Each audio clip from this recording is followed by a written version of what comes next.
This is a special presentation of ESPN, home of the college football playoff, semifinals on New Year's Day. You're watching Dr. Pepper Championship Week. Wow! The most fantastic game in history for me at this stadium. Before that game, everybody believed we could win. Gives to Williams on the left side. It's a foot race. He'll win. Touchdown, Fighting Irish. Wow! And I realized how much faith I have in our team, even when I'm not playing. Racing into the end zone. Touchdown. Into the end zone. Touchdown. Davis Allen. He keeps it himself across the 5-0. Fumbled into the end zone. Clemson recovered. This team never flinches, never gives up. Look at the shotgun. Now rolling out to his right. Throws into the end zone. Touchdown, Notre Dame. Here we go to overtime. Youngler will keep it himself, and he's across the goal line. Touchdown. Book from under center. Hands off to Kyron Williams. Touchdown, Notre Dame.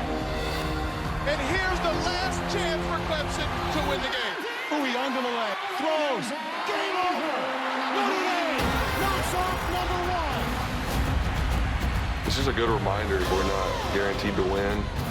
This team knew we could go into that game and get a W. That's how we feel going to play them again in this ACC championship. College football's biggest star, Trevor Lawrence, a spectator for that classic due to COVID protocol, brings added fuel for a rematch with much higher stakes. Clemson to Charlotte is a well-worn path past the giant beach.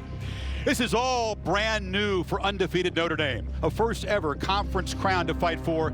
Can Ian Book match the brilliance from that magic November night in South Bend to beat Clemson for a second time?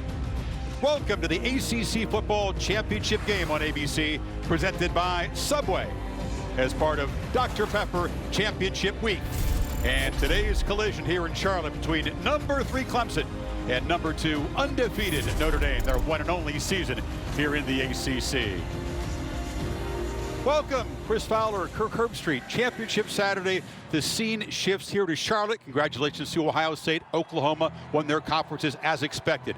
Now we come to Clemson's backyard. And sometimes the sequel can actually live up to the original. You think of The Empire Strikes Back, Godfather 2. So we can hope, partner. Yeah. A lot to fight for. History on both sides here. Yeah, what I love about this is there's a lot at stake for both teams. Both teams come into this game kind of with a chip on their shoulder. Clemson wants to avenge that loss, and Notre Dame, they've been playing with a chip on their shoulder all year. So to get them to collide on that last Saturday, it's a lot of fun. Trevor Lawrence talked about that. Irish students got in his face after that loss in South Bend and let him know about it. He didn't need added fuel, but he's got some now. Yeah, he's not that kind of guy, but he remembers walking off of that field. He felt like he had to hold James Skowski back, who also didn't play that night. Here's the thing about Clemson with Trevor Lawrence in. We know about his arm. It's the run game. Travis Etienne and 16 Lawrence, something that Notre Dame did not have to be concerned about in the first matchup. Now they do. When you load up against the run, which Notre Dame did against Uiagalelei, now you've got a concern because you got the run game, and of course, you're leaving your corners, which to me is the biggest concern Notre Dame has. The corners on islands against the skill of Clemson. That's a little bit of a catch-22 for the Notre Dame safeties. Do they get up? Do they stay back? I think Clark Lee, the defensive coordinator, will be trying to kind of guess, try to stay one step ahead of Clemson all night. Yeah, the job is harder, but they think they did a lot of things they can improve upon defensively from that first game. Then you got Ian Book, the 6-footer from California, the scrambler, the dual threat guy, who also arrives with a chip on his shoulder in this game. Yeah, no doubt. I mean, Notre Dame, you think about Notre Dame in 2020, I think of physicality. I think of offensive linemen. I think of tight ends. But we also, of course, know what Ian Book brings to the table. Let's talk tonight about what they've got to do with the line of scrimmage. That was second play of the game. If you don't have gap integrity and you miss a gap, you've got 2 guys in one spot. This will happen with 23, Kyron Williams. He's got the speed to make you pay for it. That's why I think Brent Venables has been stressing how important that is to try to get a line. The other thing, and this will be big tonight, his creativity. You better have the ability to squeeze the pocket. You better not get upfield because you give him lanes to step into, and that's where he can create. So Brent Venables said all week, we've been trying to get it, talking about getting a push up the middle, and also on the outside, squeezing him. Make Ian Book play from the pocket. If we can do that, we think we've got a chance to play well defensively. Handled the bits beautifully in game one, didn't he? Clemson's defensive front is healthier. The Irish offensive line is not healthier. We'll detail that coming up. The ACC Championship and a lot more at stake. The Tigers and the Irish in a beautiful afternoon in Charlotte. The journey is on. The AT&T Countdown to the College Football Playoff National Championship. Monday, January 11th on ESPN. You're watching a presentation of the ACC on ESPN. Crowd of 5,200. Dictated by the governor, dispersed in this lower deck. So it's a tough, precious ticket to have for the fans on both sides. These teams have met twice in recent years. 2015, the deluge in Death Valley. A 21-3 Clemson lead evaporated, and the Irish almost tied it on this two-point conversion attempt by Deshaun Kaiser, but the Tigers defense rose up at the goal line. Dabo got emotional and coined a new catchphrase. And tonight, hey, it was BYOG, bring your own guts. Then in the semifinal 3 years later was bring Trevor Lawrence and bring a pass rush that made it a miserable afternoon for Ian Book and the Irish. Domination 30-3. Irish have come a long way since then. Dabo Swinney's teams have won 7 consecutive payback games, trying to avenge a loss the last time out against an opponent, trying for a 6th consecutive ACC championship. Never been done. Brian Kelly and the Irish bring in the longest win streak in the FBS, 16 in a row. Trying to beat a great team the second time in 6 weeks. Clemson wins the toss and defers, gets their defense on the field, and Ian Book gets the ball first. Just like the first game when Kelly won the toss and made his statement by taking the ball and scoring on the first play. So we'll see how this Irish opening possession unfolds. Buckle up, round 2 for the ACC Championship. Playoff bids and seedings, all of it on the line here in Charlotte today. Can Williams duplicate his monster night against the Tigers the first time? P.T. Potter's kicks are rarely returned. He's got a powerful leg, and typically that produces a touchback.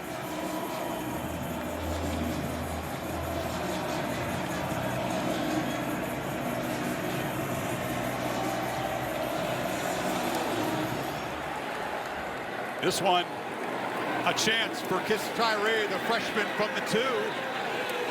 Tigers kickoff coverage team usually isn't very busy, and they stop Tyree at the 21-yard line. A lot of focus on the offensive line. Take a look at the skill players first. Skoranek, McKinley, 2 big targets. Davis really hurt the Tigers the first time. He sure did from the slot, but I think, as you said, Chris, it's the size of the tight ends and the length of these receivers and how they can go up and make plays. And this offensive line across the board, a lot of experience. Lugg comes, he's back at center after last week's start. Jared Patterson has been out for the rest of the year, but this offensive line is as good as we've seen in college football. And it's Williams. No 65-yard gain here, just a couple yards up the middle.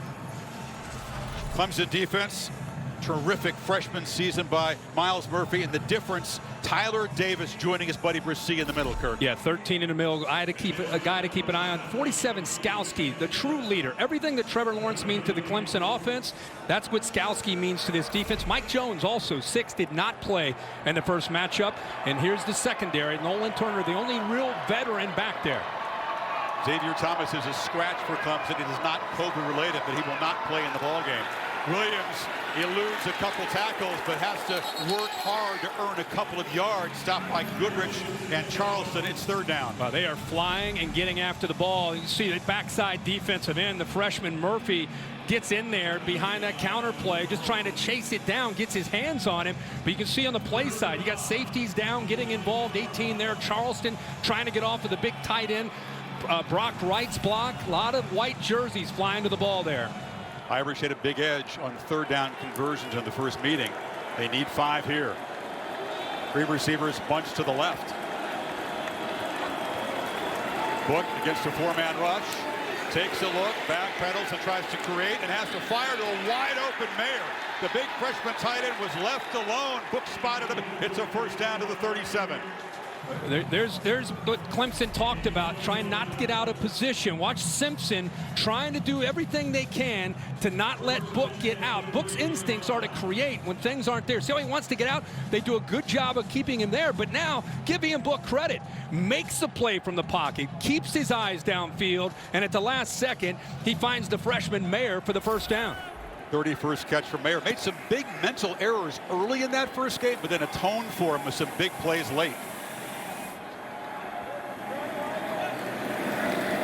Book looking to get the ball out quickly. It's complete, and it's Davis. First down into Clemson territory. Inside receiver, just a little out cut, but watch in the back. Watch the Clemson secondary. It looks like somebody loses his footing. They're dropping back. A little bit confused there. If two outside receivers getting vertical downfield, and the defensive backs just kind of went with him, gave him a nice opening there to the outside, throws in rhythm early there to Davis. Senior from Texas, one of the heroes of that classic Notre Dame victory.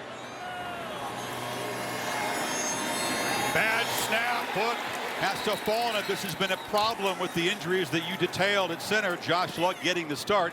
That was not a good snap. No, and I think it has everything to do. Watch him how he's moving to his right. Anytime a center has a big reach block, has to move to his right or left, you worry with an inexperienced center of getting the ball back clean. That ball went to his far left, and he's athletic enough to be able to get down, get on the football. But that play was designed to go right. He overcompensated that, and the snap went too far left. Happened against Syracuse, but it figures to be a lot more costly today if you get too many more of those. On 2nd and 15, Book fires far side. McKinley just turned his head in time to see the football. Makes the catch at the 45. What I love about Ian Book is the confidence he has in his receivers. I mean, these guys are covered a lot of the times, and the ball's out. And these receivers trust that the ball will be out. They twist up front, gets picked up. You can see he throws that low and away. And on time, Chris, you're right, McKinley, by the time he flipped his head around, that ball's halfway through the air. Tricky catch.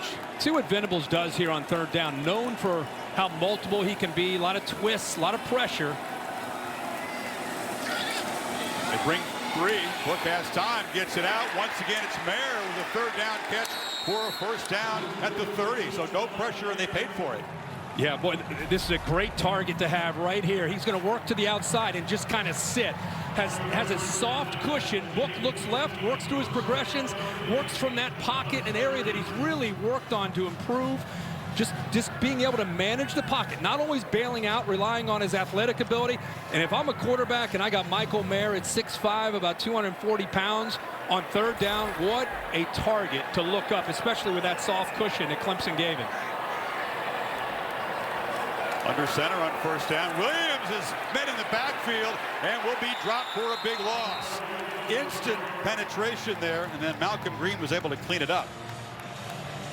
They did. They brought pressure right from the outside and kind of did a good job of disguising it. Green gets in there. Nobody's able to detect that early enough, and that's what blew the play up. But you can see the rest of the, there he is right there over the slot receiver. He shot so quick, pulled that trigger so quick, that Skoranek had no chance to be able to get to the inside to slow him down. Good call there by Brent Venables from the field. Irish behind the sticks on 2nd down again. Book takes off, has some space, and will scoot out inside 30. Got 7 yards back. Charleston forced him out. 3rd down again coming up. A lot of movement up front. Watch the Clemson defensive line on the left side. See the movement. Ian Book has good vision. Quarterback. That almost looked like a quarterback draw anyway. He was going to follow Kyron Williams through the middle. Remember, Brent Venables stressed to us 3rd downs. Man, they were 10 of 19. We've got to do such a better job on 3rd down this time around. And so far on this drive, the opening drive, they're 2 of 2. Now let's find Michael Mayer. He's made 2 consecutive 3rd down catches. He's out there to the right next to Davis. Tigers bring pressure this time. They pick it up, and Book has time for a moment, but then James Skalski, the man who could not play, injured the first time, drops Book for a loss. Skalski they bring the blitz with Turner from the outside here, Skalski here, and it's really good coverage downfield. for the most part, Kyron Williams gets in there. He's not afraid in pass protection, but Skowski comes off and gets free. And this is what he was looking at. Really nobody open at all. He saw Skoranek go down to the field. Fell. Makes it a longer field goal for Charlotte native Jonathan Dorr. Mayer running out there very late on the left side of protection. But Dorr from beyond 50, 0 for 2 this year. This from 51. Drives it. And not quite. No, he get it by a yard. I thought it was short. It just crawled over the crossbar. So the sack doesn't cost him 3. And the hometown kicker makes good. And the Irish on top here in Charlotte by an inch.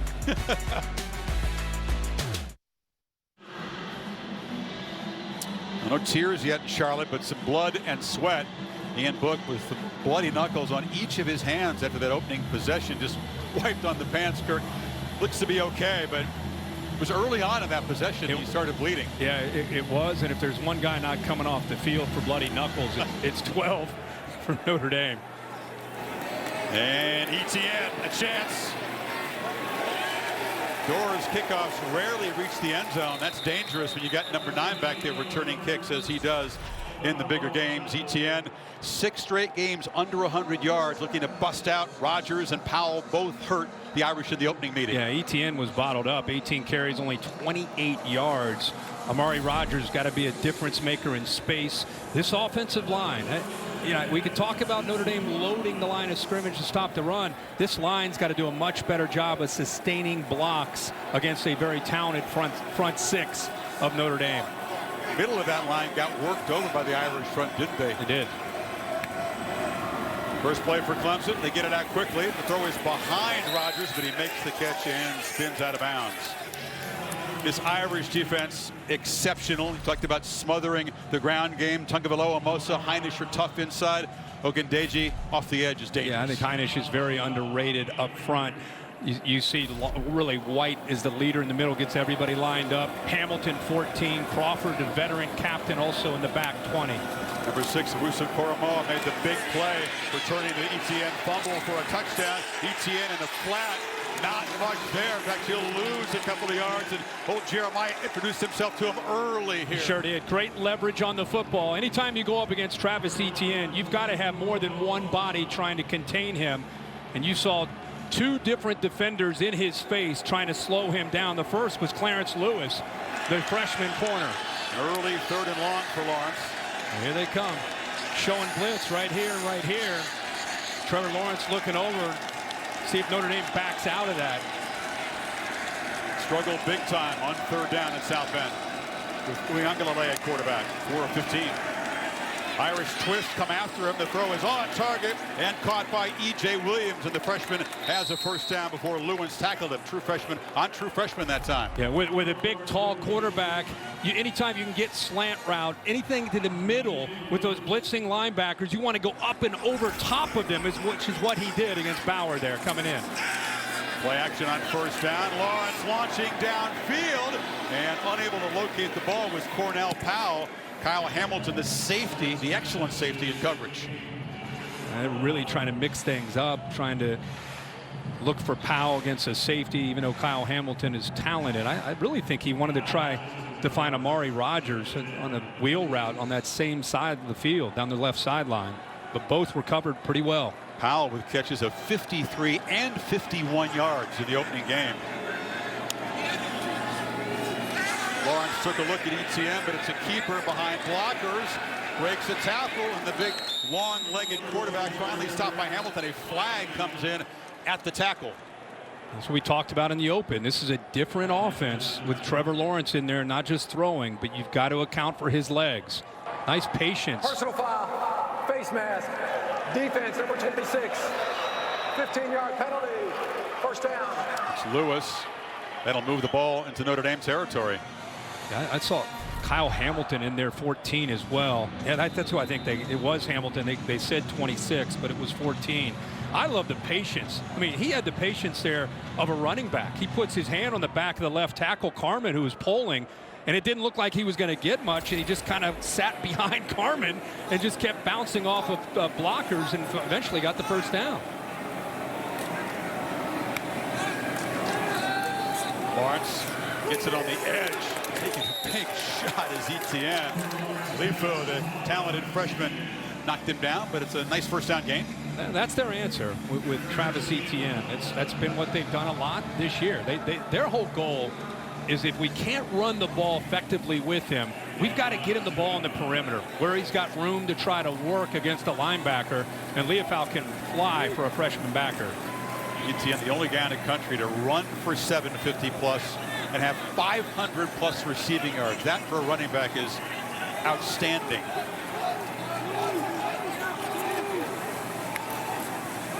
Second and 5, they pick up the pressure, ball deflected and intercepted. And Hamilton has the early takeaway. Deflected by Drew White. Chris, that was a little bit of a X and O match there between Trevor Lawrence and Clark Lee. He made the adjustment, got out of one play because of a look, picks up his mouthpiece. Then he decides to go to another play. Notre Dame checks out of it. You see Hamilton, he moves out to the outside. Linebacker drops instead of blitzing. White gets a hand on the ball, and then Hamilton comes up with the interception. So Clark Lee, Tony Elliott, Trevor Lawrence going back and forth, and Notre Dame wins that one. Irish get the football back, up 3 in Charlotte. The ACC Championship game on ABC is presented by Subway. Get a free footlong when you buy 2. Now only in the Subway app or online because it's footlong season. And in part by Duke's Mayonnaise, the only mayo with that southern something, that added oomph. Duke's, it's got twang. 100,000 pounds of food donated to food banks by Duke's Mayo. Irish off the pick, second possession, Book throw it on first down, and it's complete. Off and running Skoranek. The grad transfer from Northwestern makes an impact play. Nolan Turner forced him out. You get free access throws, you got to be able to take them. That's what he has. He's able to get the ball out again quickly, goes right over the hand of Mike Jones, but he's got a soft corner in Goodrich, and that's why he makes that throw. He felt he could easily be able to get the ball over and around 6, and with that soft corner, plenty of room. And Skoranek is a big guy, physical guy. He shows what he can do after the catch. Bloody knuckles, Kirk, no problem for Book, who's 5 for 5. He was 10 for 10, remember, in the first quarter of that first meeting. Delayed handoff to Williams. They test the middle and gain just a couple. 5.2 yards per carry for Notre Dame in the first meeting. That made Venables sick to his stomach. Absolutely. And I really think, going back to what you said about getting into a rhythm, Tommy Rees, the offensive coordinator, is a 28-year-old, by the way, former Irish quarterback, doing a really good job, not just tonight, but all year, of finding a way to get the offense into a rhythm and getting his quarterback to settle into the game and be able to kind of find what he likes to do, as they show a lot of different looks with formations and personnel groupings to try to get a handle on what Clemson's doing. Calling plays for the first time today on a really big postseason stage. 28's incredible, right? Williams has a crease, has the corner, makes a cut, and muscles down near the 10-yard line. Forced out by Kendrick, but Kyron Williams picking up where he left off in South Bend. One of the concerns with defending Notre Dame, Chris, are the tight ends, the pre-snap movement. Look at Clemson's defense. Skowski in the middle, trying to make sure everybody's on the same page. And then, oh, boom, the ball snapped, and look at the hole. So it's not just they got a big line, they got big tight ends. It's the pre-snap movement, the way they make you communicate, make you make adjustments. And before you know it, the ball is snapped, and one guy's out of a gap, and boom, there's a big lane for the back to run through. Williams, one of the best stories in college football. 4 carries a year ago, 1,000 yards this season. 3 tight ends in the game. Williams again makes a cut, breaks a tackle, and spins down to the 5. Left side of that offensive line. I mean, you know it's coming, and it's still tough to deal with. Tommy Tremble has made a name for himself all year with what he can do. Skoranek, he's not a tight end 11 to the outside. That's a receiver. But look at 24 pushing people around. You do not want to get matched up with 24 in blue. And whoever gets that assignment, especially down in this area, goes, all right, here we go. I've saw it all week, the last 2 weeks on film, and now I got to try to deal with it. Now they're over here. Second and goal. Can the Irish cash in, or they'd be forced to settle for 3? Williams trapped behind the line. Both teams kicked a lot of field goals in the first meeting. This is an important moment early in the game. And Chris, just as I'm bragging on the tight end, saying I don't want to go up against him, watch the true freshman Brazee shoot the gap, gets underneath the 24 with that sudden step. I'll tell you, that guy is a superstar. Just by getting in there, he doesn't make the play, but it frees up others like Tyler Davis to get off their blocks because of the way he was able to disrupt the timing of that play in the backfield. Now what can Reese dial up or Book create here? Chris Tyree is the back on 3rd and goal. Tigers crowding the line. Brings some pressure. Book tries to make something happen on the run. And flyers out of the end zone. Really no chance to make a play there. Skalski was chasing him down. Here comes another field goal try. Man, that is such good coverage. You know, when you see a quarterback start to take off, it's easy to get your eyes into that backfield and get concerned. Look at the top right corner. Look how they're not concerned. You've got Skalski chasing him down, allows the defensive backs to stay on their man, and Ian Book has nothing to do with the ball but throw it away. Dorr set an ACC championship game record with that 51-yarder last time out. This is just a 24-yarder.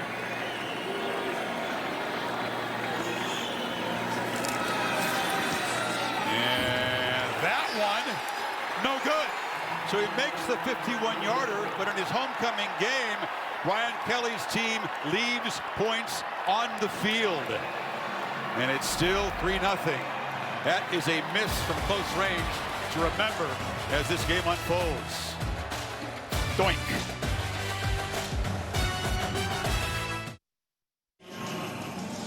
Kicker consoled by his long snapper, Michael Vincent. Dorr made the 25-footer for birdie. He missed the 2-footer for par.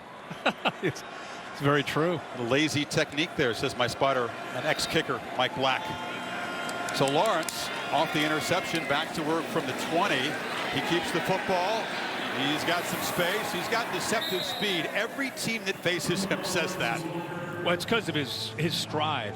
You know, his gait, he covers a lot of ground with his long legs at 6'6".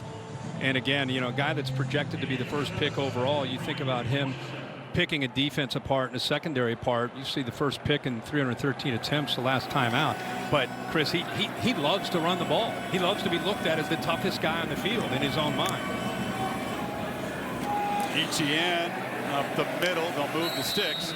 Yeah, blitzing hasn't been an effective technique because of what you saw for Trevor. Also the first pick that he has thrown in the 3 ACC championship game appearances. The Tigers lucky to be down only 3 in the final minute of this first quarter. Yeah, it was a nice job by Brent Venables' defense, not giving up touchdowns there. Had the sack on the first Notre Dame possession to force the long field goal. Lawrence to throw on 1st down.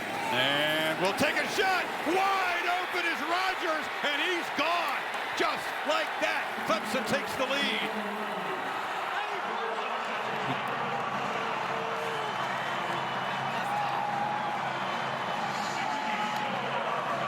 It's Sean Crawford, the safety.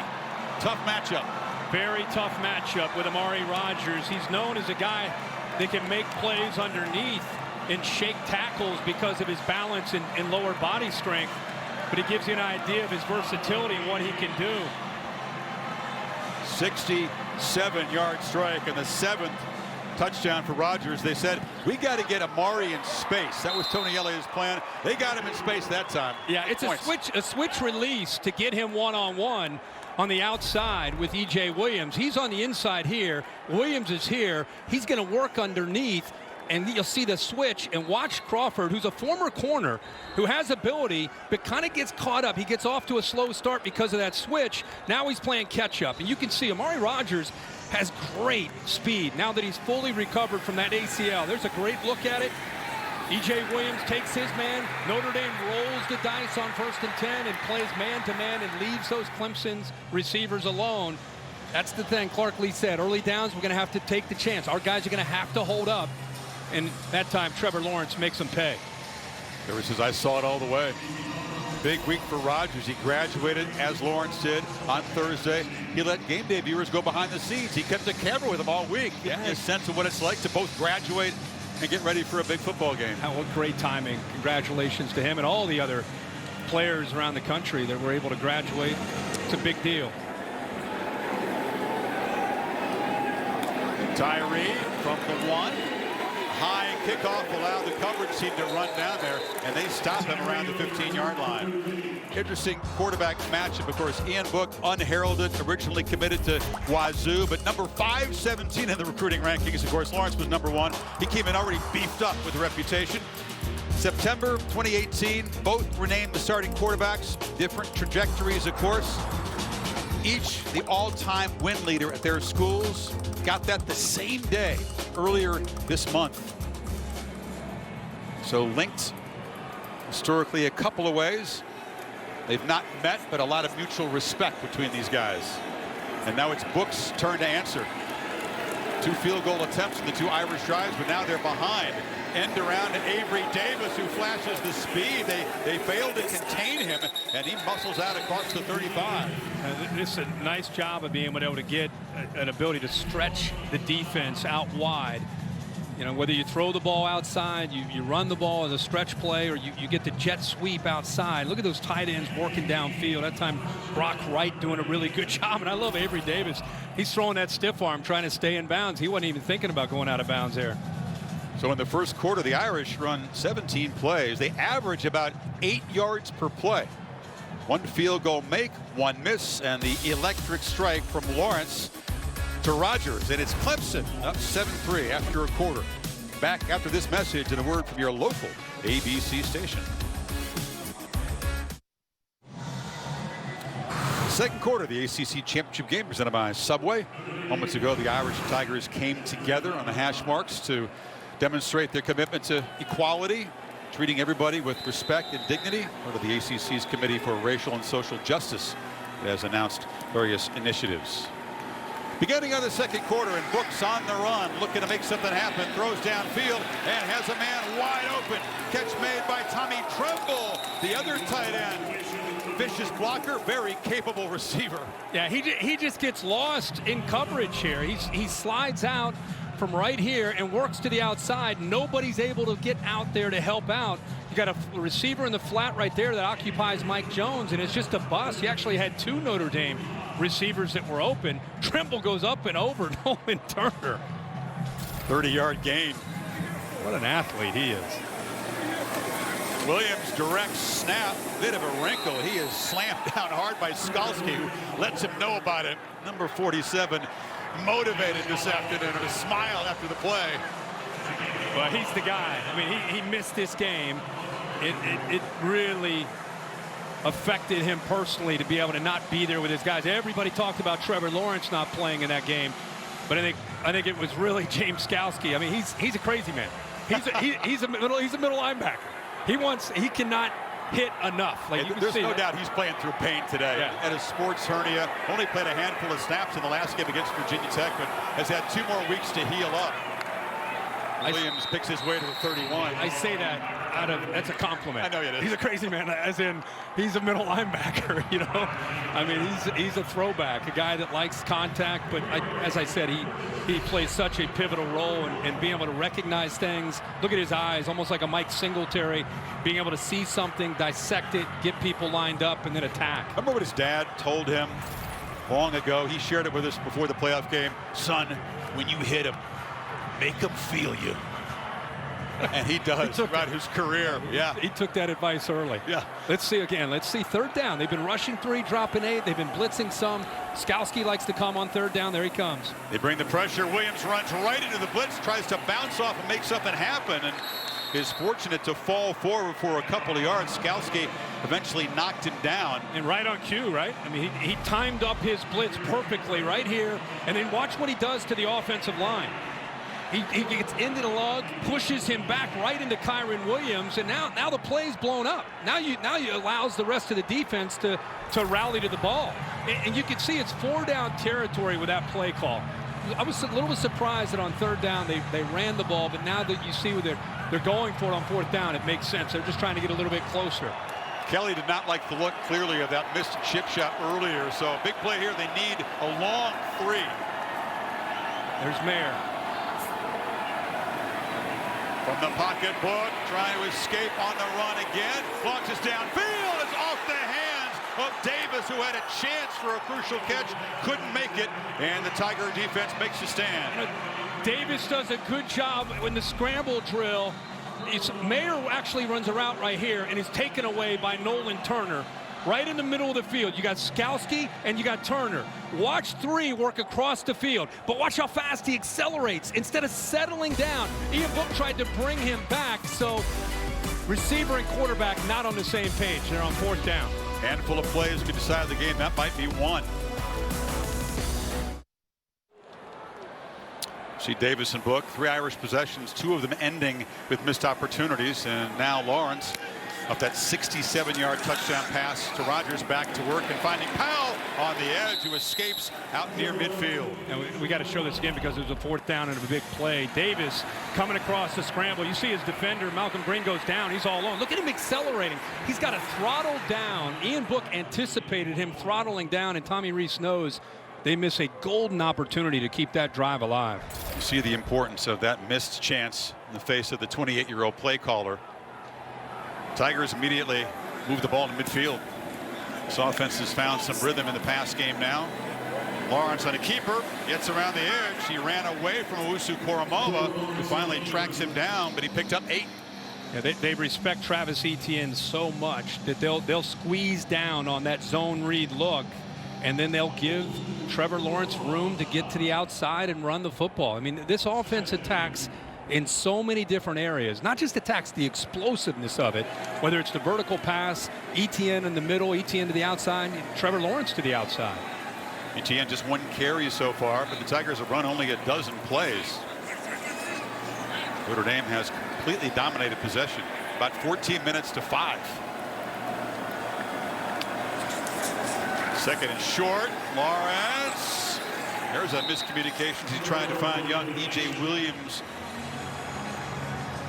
Lewis was on him again. That's the difference with Trevor Lawrence from his freshman year, when he just got the play call and tried to execute it the best he could, which he did a great job of for Dabo and the offense, to now in his 3rd year. It's about the 4th time we've seen him not look over, but make a call on his own and feel comfortable in making an adjustment based on the look of the Notre Dame defense. On 3rd and 2, this is Etienne, and he'll barrel for a 1st down to the 40. Still, those yards are tough to come by against this Irish run defense. But he's just trying to get outside of the defensive end. If he can do that, Ogundeji kind of feeling that. He's respectful again this time of Lawrence. You see that good job of the defense, but on short yardage situation and the speed and how explosive and instinctive Etienne is, easy to get that 1st down.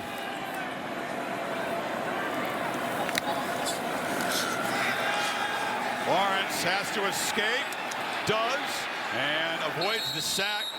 Instead, it's a 5-yard 1st down gain.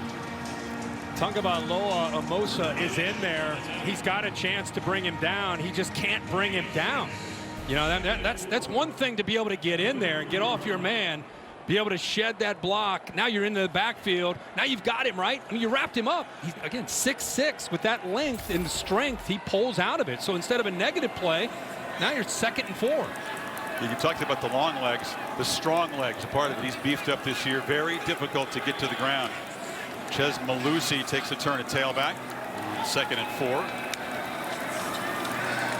4-man rush. Lawrence steps up, delivers across the middle, and wide open is Williams. Williams headed to the end zone, and the Tigers stretch the lead as the freshman scores his 2nd touchdown of the season. But Davis Allen takes Kyle Hamilton right down the middle of the field, and by clearing him out, watch him go here and watch what happens to the middle of the field. Kyle Hamilton, an All-American type of safety, sees the tight end going deep. He goes with him. Trevor's able to buy a little time, and there's the opening over the middle of the field. It took some time. He needed to scramble, but that zone that was vacated by Hamilton getting deep opens up, and Trevor Lawrence again recognizes it, throws it accurately, and another touchdown. And Williams, a young playmaker who stepped into the void with so many excellent receivers unable to go on Clemson. 14-3 Tigers. The ACC Championship game presented by Subway on ABC is brought to you by Pacific Life. More than 150 years strong. Trust in your tomorrow. Burger King. Mix and match your favorites for just $5. And Ford. Built Ford proud.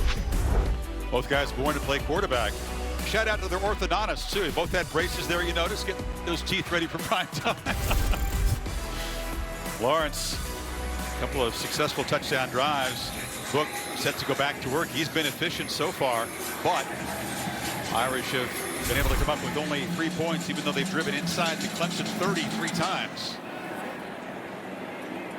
Tyree will let it go.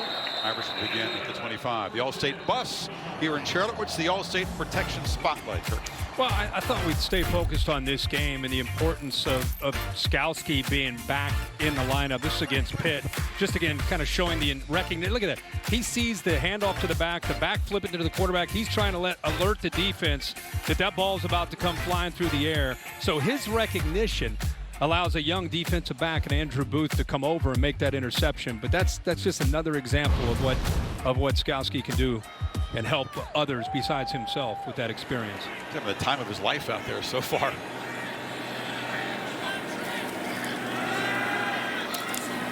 First down, they get the ball to Mayer, and the tight end eludes Skowski.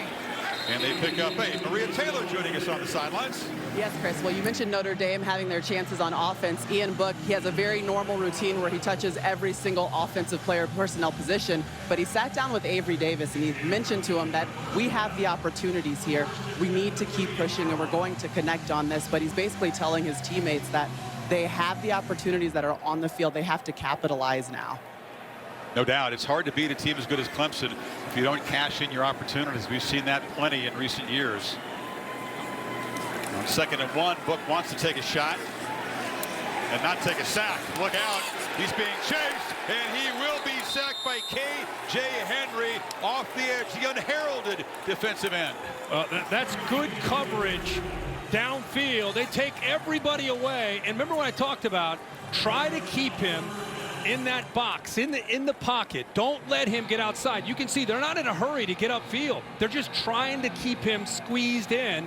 And then eventually Henry, with the great coverage downfield, comes off with a block of Hainsey and gets into the backfield to make the sack. But good coverage, and that's exactly the way Brent Venables has drawn it up the last 2 weeks to get ready for Ian Book. They got 40 sacks now. 7th straight season of 40-plus sacks for this Venables defense. Book trying to avoid another sack here. Can he escape? He's going to be spun down for another loss. That was Darian Kendrick who brought pressure off the corner, and the Irish will punt for the first time. Well, there's just nobody open downfield. They're twisting and trying to affect the communication of the offensive line, but really there's a snap again, kind of gets him off balance, but he's okay. But look in the backfield. If he got rid of it right away, he had a shot to the right of Skoranek, but he didn't see him. Then he still goes into that scramble drill, and Clemson a good job again of bottling him up. Williams picked up the blocks beautifully when they blitzed the first time. He whiffed on that block, and it cost them. Bramlett to boot it away. It's a high, good boot that's going to drive Rodgers back, and he makes a fair catch at the 26. But Lawrence and the Tigers back to work, up 11. Biggest deficit of the season for Notre Dame.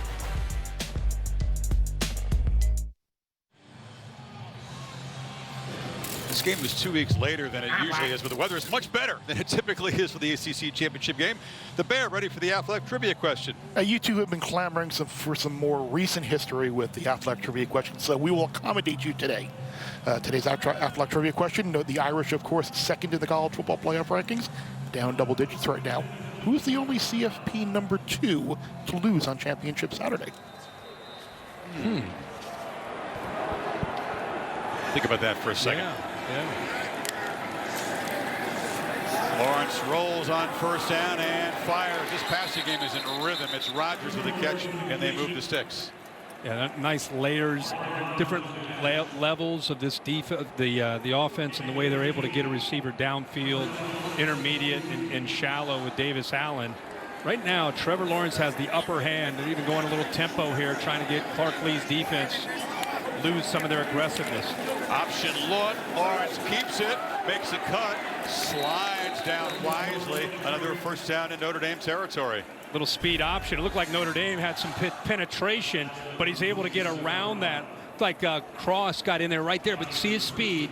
Now he's just attacking downhill at Frosky, and there's nobody left there. So it's go tempo, speed option, and again, the versatility of this attack.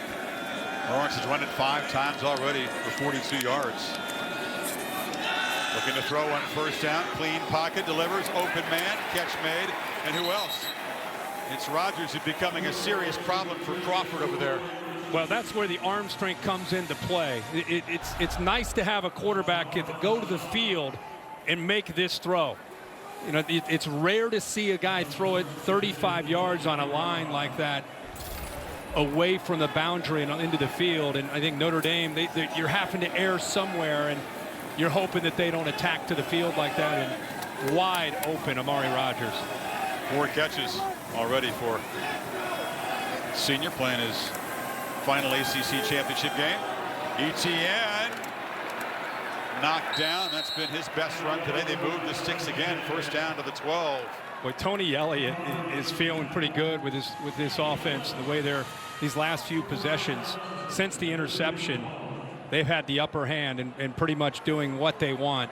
One step ahead of Clark Lee, running, throwing, plenty of space to work with. Tony Elliott, lots of experience calling plays in these big games. There are rumors that Auburn is interested in talking to Elliott, be their next head coach. He tried to shoot that down and maintain that his focus is squarely on Clemson. Didn't say he wasn't interested. And why wouldn't you want to talk to Tony Elliott if you're hiring coaches? Yep. He and Brent Venables will have plenty of opportunities at some point in their careers. Of course, his counterpart, we talked about Clark Lee, off to Vanderbilt whenever Notre Dame's season is over as their new head coach. That's his alma mater. Rodgers in motion. They flip it in the flat. Just inaccurate. Missed Etienne, who was being chased down by White. That time Dylan Hayes does a nice job on the edge. Kind of collapses and then just shoots, gets into the face of Trevor Lawrence. Drew White was there in coverage anyway, but Hayes doing a good job of applying the pressure. Can the Irish keep the Tigers out of the end zone, avoid going down 18, which would be by far their biggest deficit of the season? Feels important here. Need 8 on third down.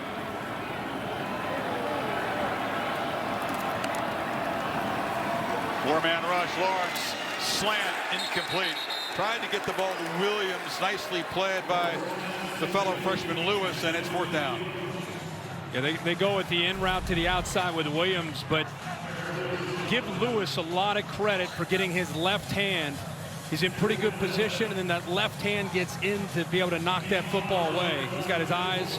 Ball's a little bit behind the intended receiver Williams, which gave Lewis a better chance to knock it away.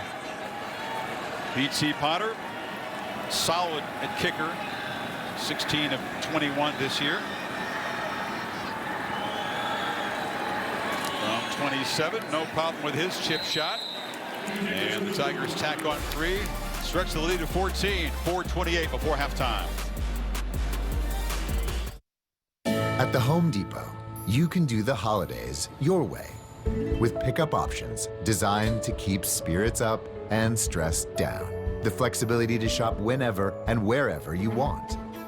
You can search with a snap, get a second opinion in just a few seconds, and have the holiday cheer we all need this year delivered. Holiday shopping improved with the Home Depot. How doers get more done.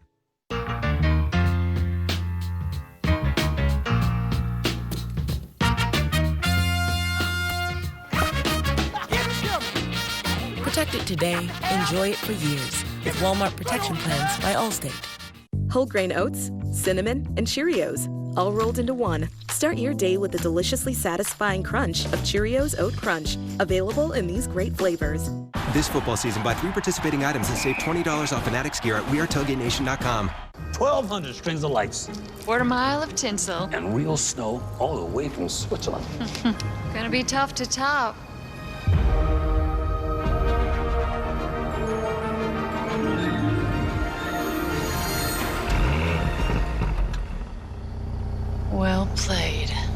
Add some thrill to your wish list at the Season of Audi sales event. Get exceptional offers now.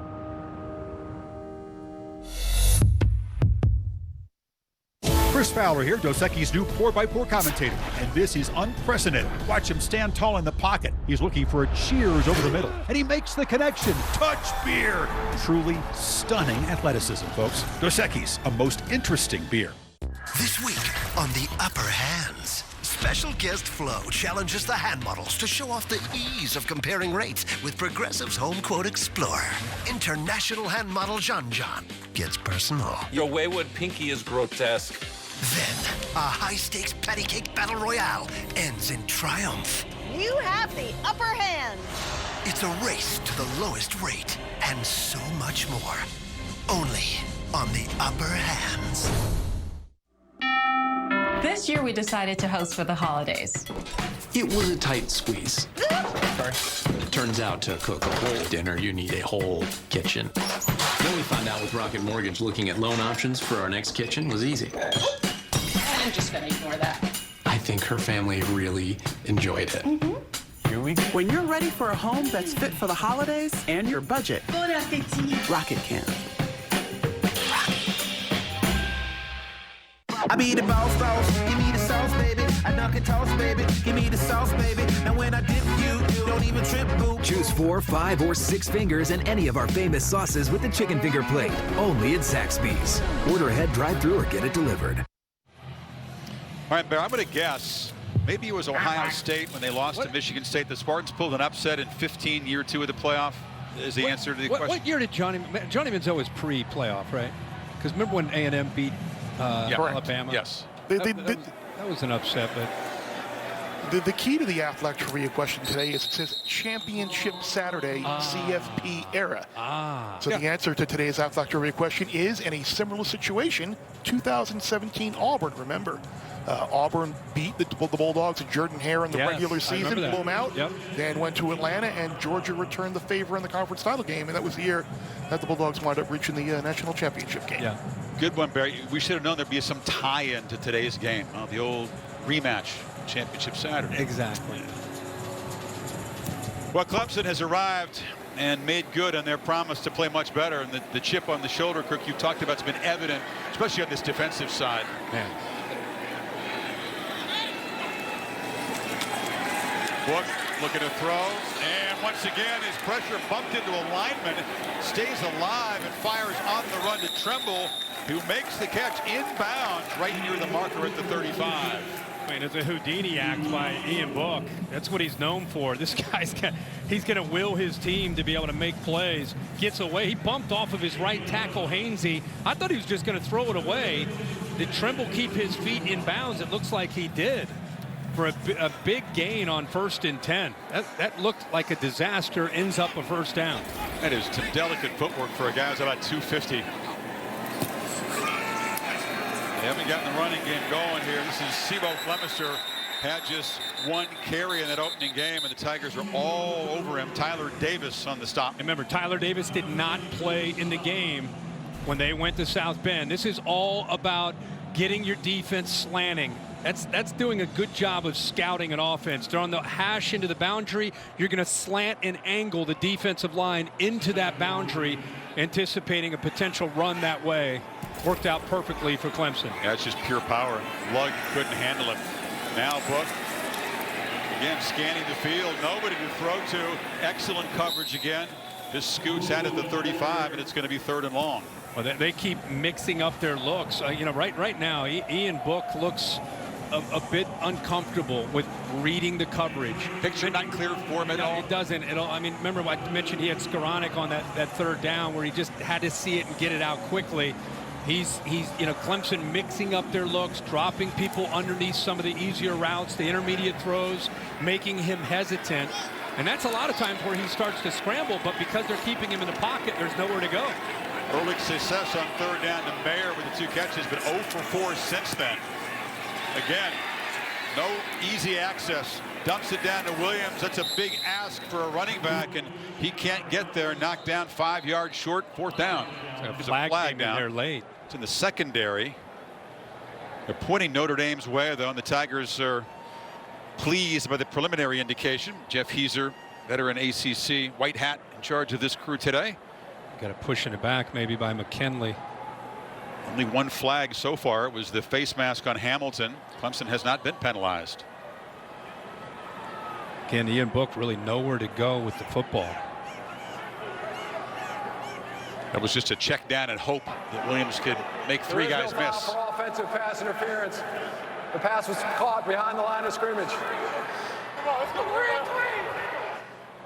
So pick up the flag, but in still a punting situation for this Notre Dame offense. And Book kind of grudgingly leaves the field. He didn't want to, but Lawrence is going to get the ball back now. He's got the windows that he does have are tight, and the ball just needs to get out in a hurry in rhythm instead of those hitches, scramble. It needs to be back, ball out, and that's the only time these receivers are open. Bramlett boots it to Rogers. Another good kick and a fair catch made at the 12-yard line. 2:10 to go before the break. Trevor back to work. Yeah, he's really settled in since that interception early in this game. And we mentioned when the safeties are deep, you got to be concerned not only about Etienne, but Trevor Lawrence in the run game. And Clark Lee, he's got to roll the dice and at times be one high safety. Trevor Lawrence looking one way, going back the other way to Amari Rogers for a huge play. And then also he's had time to work through the progression.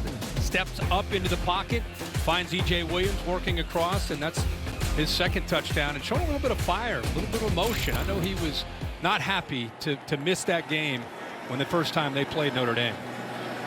Felt helpless standing there watching. Sure did. Wearing a mask and not a helmet. Not the most rah-rah vocal guy, but the leadership. Ball start. Offense. Number 17. Penalty is 5 yards. First down. There's the first flag. It's on Powell. The leadership, making everybody calm in the huddle, the intangibles, but also the quiet, fierce competitiveness that they talk about with number 16. Well, and all the experience. I mean, you're playing a quarterback that's got tremendous future in Uiagalelei, who's making his second start. And you lose all that experience from Trevor Lawrence. Again, see how he's recognizing. He's not looking over to get the call. He's recognizing and then making the adjustment. Works the play clock down to 2, looks to throw, has to escape, and from the goal line just launches it into the bench. Ogundeji was there trying to bring him down for a safety. You know, and I don't know what he saw. You know, I don't know if he's trying to go here, but he gets pressure. Ogundeji off to the right there is able to work around McFadden and eventually almost comes up with a sack near the goal line. And Trevor, all he could do is throw it away. You see the aggressive approach from Elliott trying to add to this lead before halftime. They'll get the ball to begin the third quarter as well. Notre Dame probably consider maybe using a timeout here. Etienne, though, picks up about 7. It sets up a third down and about 7. Get all 3 of their timeouts. They've been able to move the ball in his first half. Just big key that Brian Kelly talked about besides third down success tonight, maintaining possession, was getting into the red zone and coming away with points. I'm surprised they didn't call the timeout. I thought they might. Meanwhile, Clemson content to just work on the clock, knowing they get the football to begin the third quarter. Often Clemson is very, very dangerous in the minutes just before halftime. Dabo talks about the last 4, first 4, but up by 14 points. Just kind of slow playing it here.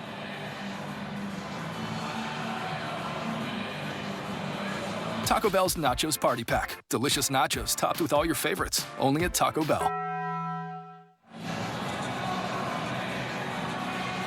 Take on a team this good, you just kind of knew when Dorr doinked it off the upright from 27, and then Notre Dame passed on the field goal attempt and had, you know, Davis wide open on the 4th down play, couldn't convert. Right away, boom, all of a sudden Rogers is there. Yeah, and every possession when you're playing an offense like Trevor Lawrence and Clemson, you've got to come away with points. You got to maximize your possessions. I mean, that's, if you go back to the game, the first game where they beat them, they were able to do that, especially late in that game.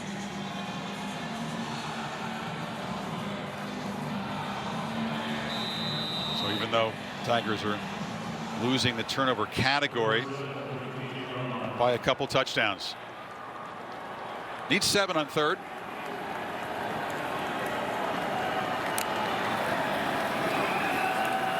To run, ETN, and he'll move the sticks. And Travis starting to get loose a little bit. He's out to the 30. Well, you know who gets out in front? He hands it off out here, and then Trevor Lawrence is going to get out in front of Travis Etienne. You think this play might go backside, but instead, he's a lead blocker. DJ Brown, the safety, almost comes up with a tackle, but instead, the peel back block by Lawrence. Throw far side. Now they'll begin to be a little bit more aggressive. That's Powell with the catch. 59 seconds in those 2 timeouts. He gets out in front and sees that 12 Brown has a chance to catch up to him, so he gives Etienne a chance to build up that momentum and his acceleration where he's tough to slow down. Rodgers slot left. Malusi is the back.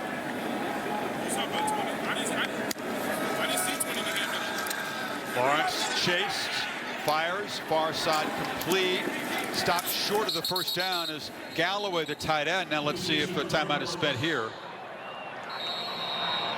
And Dabo says maybe we can add to this lead. Does take the timeout with 50 seconds before halftime. We have the Dr. Pepper tuition giveaway coming up at halftime. Unlike previous years, will not take place on the field. It's held with the guys Dude Perfect helping out. We'll show you that. Kevin, Mark, Booger standing by for the Capital One halftime report. Show you what happened in the Big Ten and the Big 12. Maybe a peek ahead at the SEC championship game. Bama and Florida and Atlanta this evening. Oklahoma Iowa State game was a good one. Oklahoma came out early, looked like they were going to blow Iowa State out, and Matt Campbell's team just kept scrapping along. Actually had the ball late within a possession, a chance to win the game, and Oklahoma wins the game with, believe it or not, with defense. The Sooners been playing very well down the stretch. Was the runner made the line of gain? That play is under further review. Okay, well, that took a while to figure out that we got to take another look at it. Galloway, I didn't think with the naked eye got anywhere near the first down. I thought he was short by about half a yard. He found Hamilton combining to push him back. Here's another angle. Does he make the 40? Does the football make the 40, more importantly? No. Oh. So they had called that a first down on the field. I didn't notice that, and now they'll review it.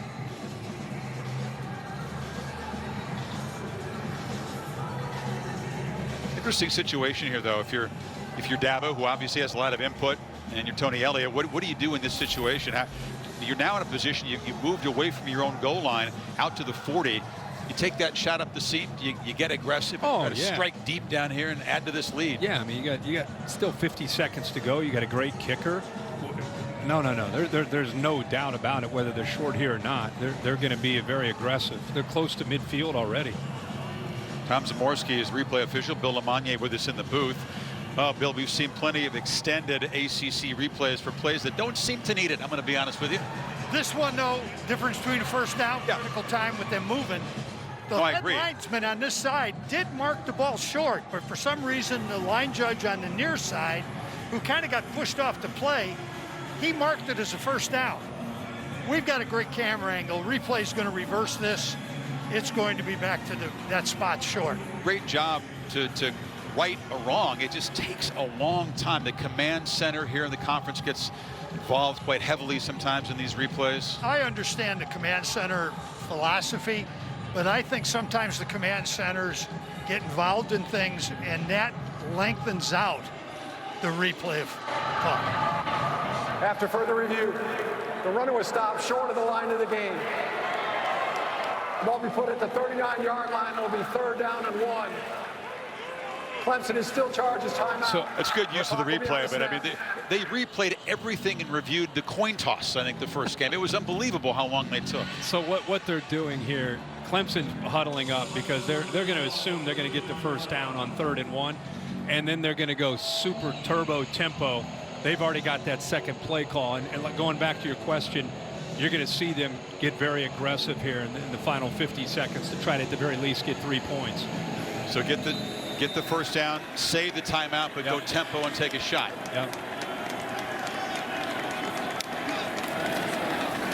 Etienne does get the first down. And look at Trevor to the 48. Look at Trevor. He's already getting everybody lined up. And now it's a matter of how quickly they can get aligned. Unless he may see if they want to snap the ball or try to fire it just to kill the clock. Less than 20 yards and they're in Potter's field goal range. He's made one from 52 in his career. See, I still think if you know Dabo Swinney, you know Tony Elliott, the confidence they have in Trevor Lawrence, it's not just about field goal range. They've got Notre Dame on the ropes. They get the ball to start the second half. They're going to try to find a crease. You got E.J. Williams, you got Amari Rodgers, you got Cornell Powell. Notre Dame knows that. They're back trying to prevent it, but Clemson's going to try to take shots. Over the middle, Etienne dragged down. I agree. I think they were playing poker early in the drive with bad field position, kind of playing it cautiously. As soon as you got a couple first downs, everything changes, and now another spike here. Well, they're short of the first down. He spikes it. You can see Dabo's kind of fired up over there. I don't know if Trevor thought he had a first down and he spiked it or not.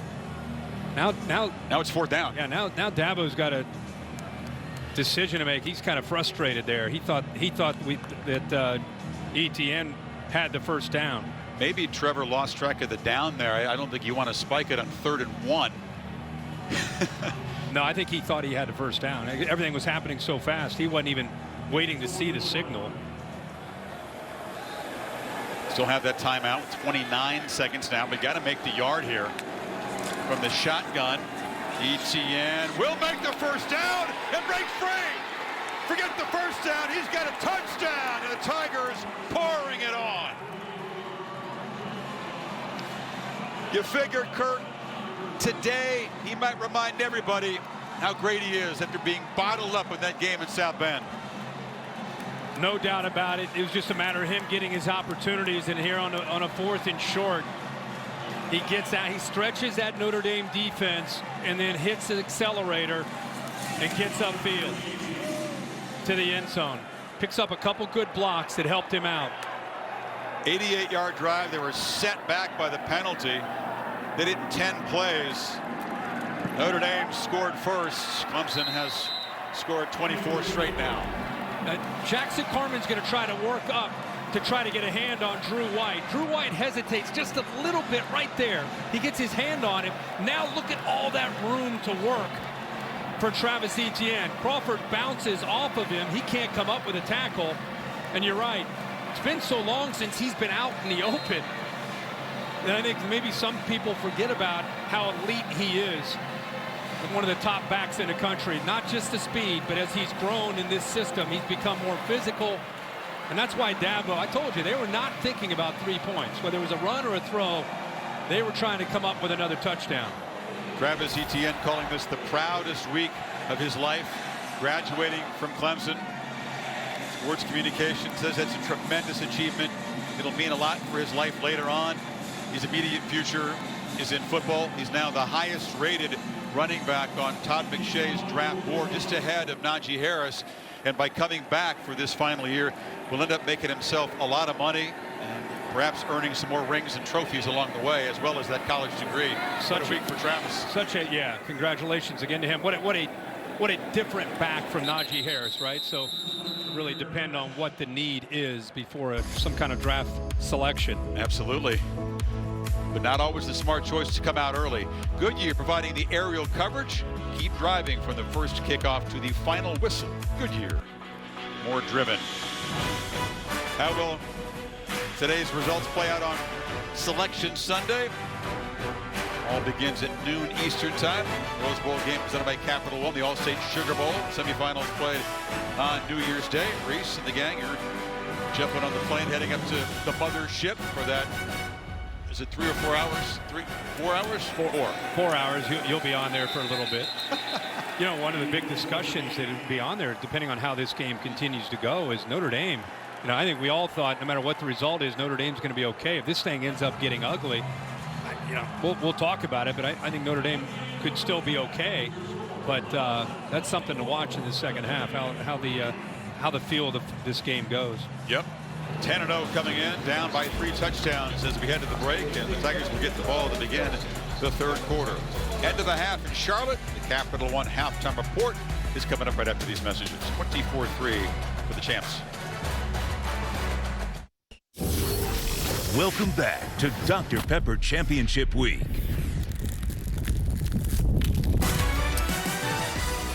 Set for the second half in Charlotte, the ACC Football Championship game on ABC, presented by Subway, as part of Dr. Pepper Championship Week. This presentation of the ACC on ESPN. Conference champs in control, up 3 touchdowns at the break. Chris Fowler and Kirk Herbstreit. First possession for Clemson, Lawrence interception. After that, touchdown, field goal, and touchdown to get the ball. So the Irish, aside from getting a stop quickly here, what do they have to do? Well, they got to put themselves in a spot, number one, to get not only the stop. They got to get Ian Book in the running game going. The combination of the two, get back to their rhythm that they had in the first 3 possessions. This is Etienne, who had the touchdown on behalf, and he's loose on the kickoff return. Dorr, the kicker, lowered the shoulder. Tough play, but he got run over by number 9. Pacific Life game summary of the first half here. Wow. I'm just glad he got up from that. Me too. That was dangerous, but love his willingness to step in there. Trevor Lawrence, as Chris said, settled down after that interception, been able to find a lot of people open downfield. They're winning the matchup on the perimeter, which was a goal, a big goal of theirs. Another goal was to try to keep Ian Book in a pocket. Make 12 plays in the pocket. Remember the first game in South Bend? His creativity was difficult for Clemson to contain, and what we've seen, at least in the first half, is them doing a much better job in coverage downfield and also not allowing him to get outside making plays. Dorr seems to be okay as the Tigers begin from the 40 and pitch it to Rodgers quickly, and he darts for about 9. Look at the collision here. Yeah, they're going to show it in super slow-mo. I mean, he accelerated through him. I know Mike Black, your spotter, our spotter up here, former kicker, he felt the pain of that. But he's up. He's up. Remember Jay Bramlett, the punter, made a very athletic tackle in Etienne, who's returning the miss of a long field goal attempt in the first game. Tremendous play in the open field to perhaps save a touchdown. And they swarm Lawrence and slam him down. Kurt Heinisch, the nose guard.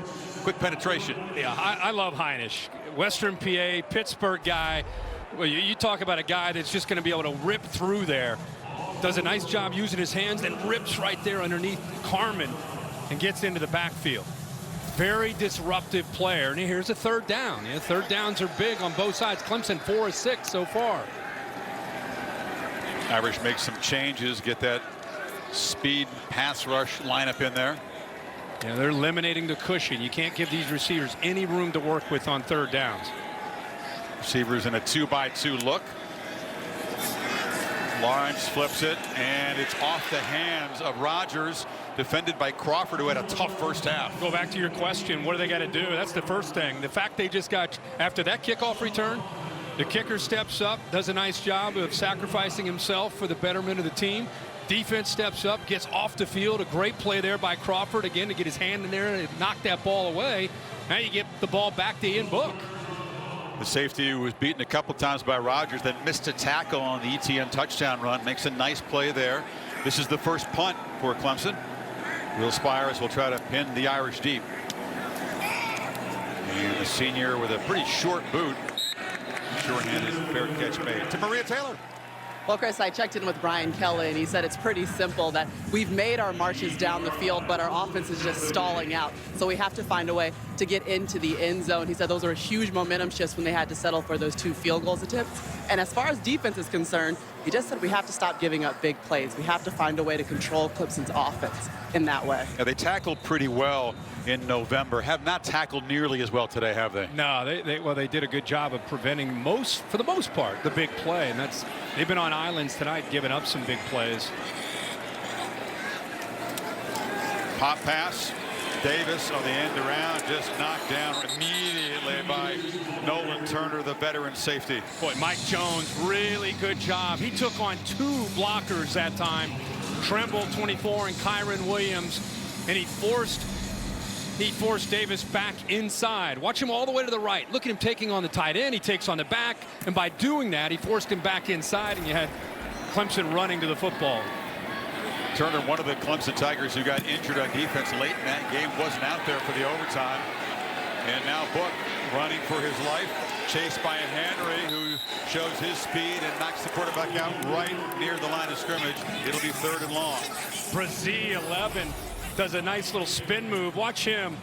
And again, they're showing pressure. They back out of it. Brazil a little spin move, gets enough of pressure on Book to force him out. And look at, again, the coverage downfield.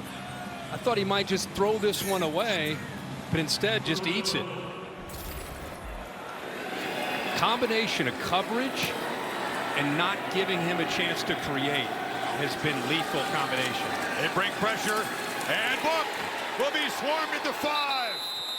Fast and furious. Venables dials up the blitz. That was Miles Murphy and a host of white jerseys. Yeah, Murphy gets it, but again, it's the pressure. They're showing 3 and dropping 8. They're blitzing. They just continue to affect the offensive line and the communication. Blitz here, 98 ends up, you see big offensive lineman Tommy Kramer went down, which freed up Murphy to get in there, but Brent Venables dials it up against Ian Book and the offense there on 3rd down. No single dominant pass rusher on this Clemson team. They've had so many of them in recent years, but a whole bunch of guys who get after the quarterback. Ugly punt, but a favorable roll. Rodgers gets away from it, and it'll be down at the 45-yard line. And pass rush for the Tigers, causing problems for Book.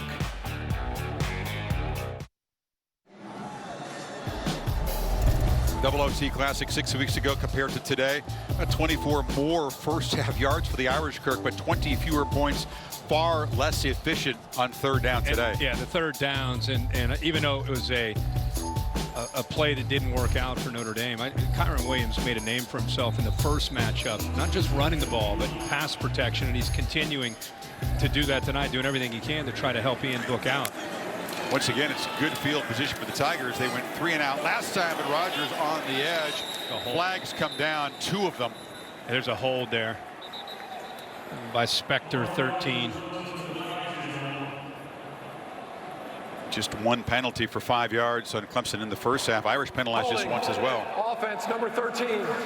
10-yard penalty from the spot of the foul. I'm searching for highlights right now to make sure this is a balanced broadcast at 24-3. So we're going to go back. We're going to go back and appreciate this, because you don't see backs not just pick up the blitz pickup, but against Skowski, pick him up. Oh, you see his head go back. Yeah, that's why I said we got to circle back and show that again. He's made a career of doing that to other guys. Yeah. That was impressive. He gave away 40 pounds in that matchup. And now they get after Lawrence and they drag him down. It's a sack of 1 yard loss. So Ogundeji grabbed him by the ankle. Now they're starting to get pressure, doing a good job of winning some one-on-one opportunities. That looks like that's Jason Adamiola does a nice job of forcing him out. And Ogundeji ends up chasing him down to bring him down. And now they're behind the sticks. We've not seen a lot of this tonight for the Clemson offense. 2nd and 18. Lawrence delay, but it's a designed run. He weaves his way through heavy traffic and is wrestled down near the original line of scrimmage. 3rd and 11 now. Saw Notre Dame trying to protect their corners on 2nd and long. They had 2 safeties on the hash just in case they were going to try to maybe throw the ball downfield. And Trevor Lawrence, of course, when he sees that too high look with those 2 high safeties, he's going to run the ball quite often and gives him enough yards there on 2nd down to give him a better chance here on 3rd down. Clemson's championship phase, Dabo's term, you will see the quarterback run a lot, and that's 8 carries for Trevor tonight so far.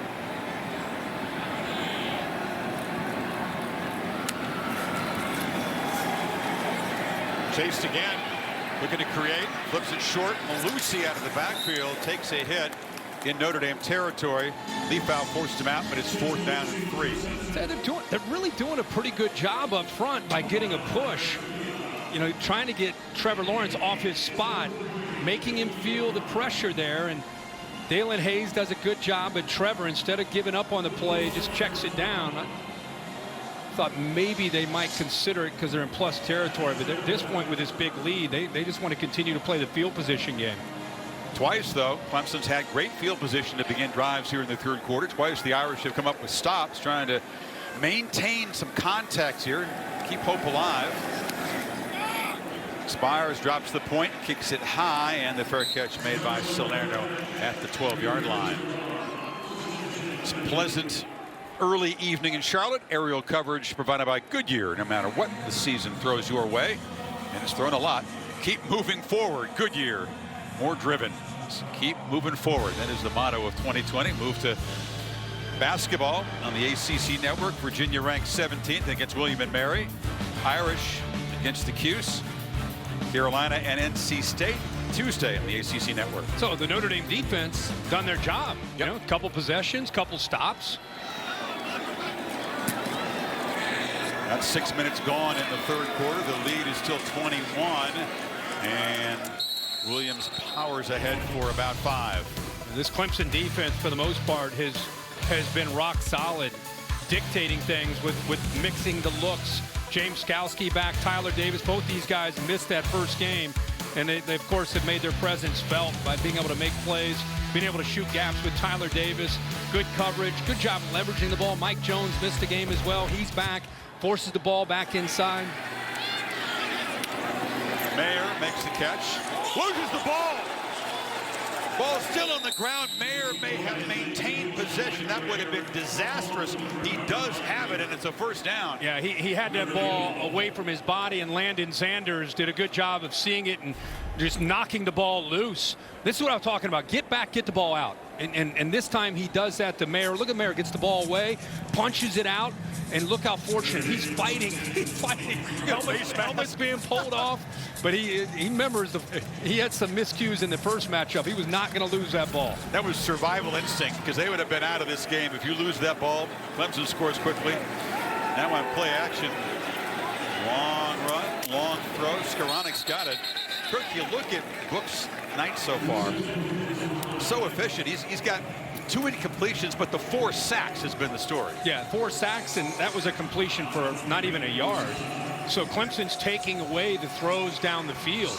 Like, if you're watching this game and you're a Notre Dame fan, you're saying, hey, let's take a shot downfield.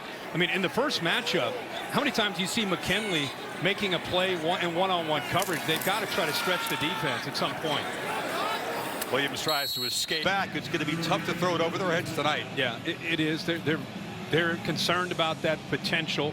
They know they had to play better in one-on-one, but right now Notre Dame not having any success at all. As I mentioned, when Ian Book gets back, when he goes into that hitch mode, most of this year he's been able to work through progressions or create. Tonight, it's not worked out. That's why if I were Notre Dame, I'd look for those rhythmic drops to get the ball out of his hands much faster. Has not been able to create as a scrambler either tonight. Tiger's well aware of his ability to do that. And pocket collapsing. Book again on the run. Look at him. Can he escape? Yes. Can he make the first down? No. And a flag comes in very late. Malcolm Green in on the play. It was fun, but well, I think it's going to work out. I don't know if they're going to call it, but Skoranek hit a defenseless player, Landon Sanders. A frustration penalty? Yeah, well, just he's trying to make a block, but it was when Ian Book was in play, but Landon Sanders not even looking, and that's where the flag came down. Personal foul, illegal blindside block, number 11 of the offense. That penalty's declined. 4th down. So he ran about 50 yards to lose a couple in his 4th down. Yeah, you don't see that in college football very often. You may see it right here, right in the middle of the screen. Boom.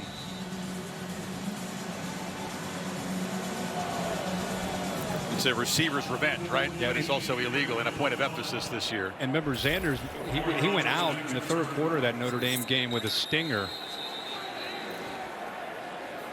And I think Dabo's fired up about. He wants it targeting. Yeah. He wants Tom Zamorsky in the replay booth to buzz down and get Skoranek for targeting. The reason I thought it was a defenseless player is the way he launched into the player. Clemson. 30 seconds. Correction, timeout. Well, Dabo wants to give him time to look at it. He takes a timeout, and we'll take a break. The ACC Championship game, presented by Subway on ABC, is brought to you by General Mills. This football season, no matter where you are or how you pregame, we are all Tailgate Nation. Find game day recipes and savings at wearetailgatenation.com. And Chex Mix, it takes a mix. Notre Dame punting. No targeting on Skoranek after Sweetie spent the timeout hoping they would come in. Bill Lamagna, your take on this?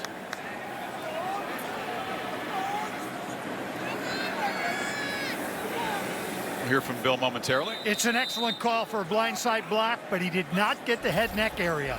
But he came from outside his field of vision. Good call on the field. Book continues to be harassed and chased by that Clemson pass rush. Rogers unable to get near this punt. Takes another good roll. Good job flipping the field there. Exactly. This time the Tigers will take over inside their own 20. A couple of empty possessions here in the third quarter. Despite good field position, a chance to really stretch the lead and perhaps put the Irish deeper on the ropes. Yeah, 24-3. And Tony Elliott's. I still think they're in attack mode. Yeah, I still think they're not working clock. They need to put a drive together here in their minds and try to stress this defense again. I think downfield with their vertical passing game. ETN 2 away from 100 yards tonight. Ball is deflected at the line of scrimmage, and ball's incomplete. That'll be all I got to hand up. And those quick throws, that's about all you can do. Is that's where you really see the athletic ability of defensive linemen with the timing to be able to go up and bat that ball down. Trying to hit a quick slant. Defensive line from Notre Dame in the second half playing really good football across the board. Keeper.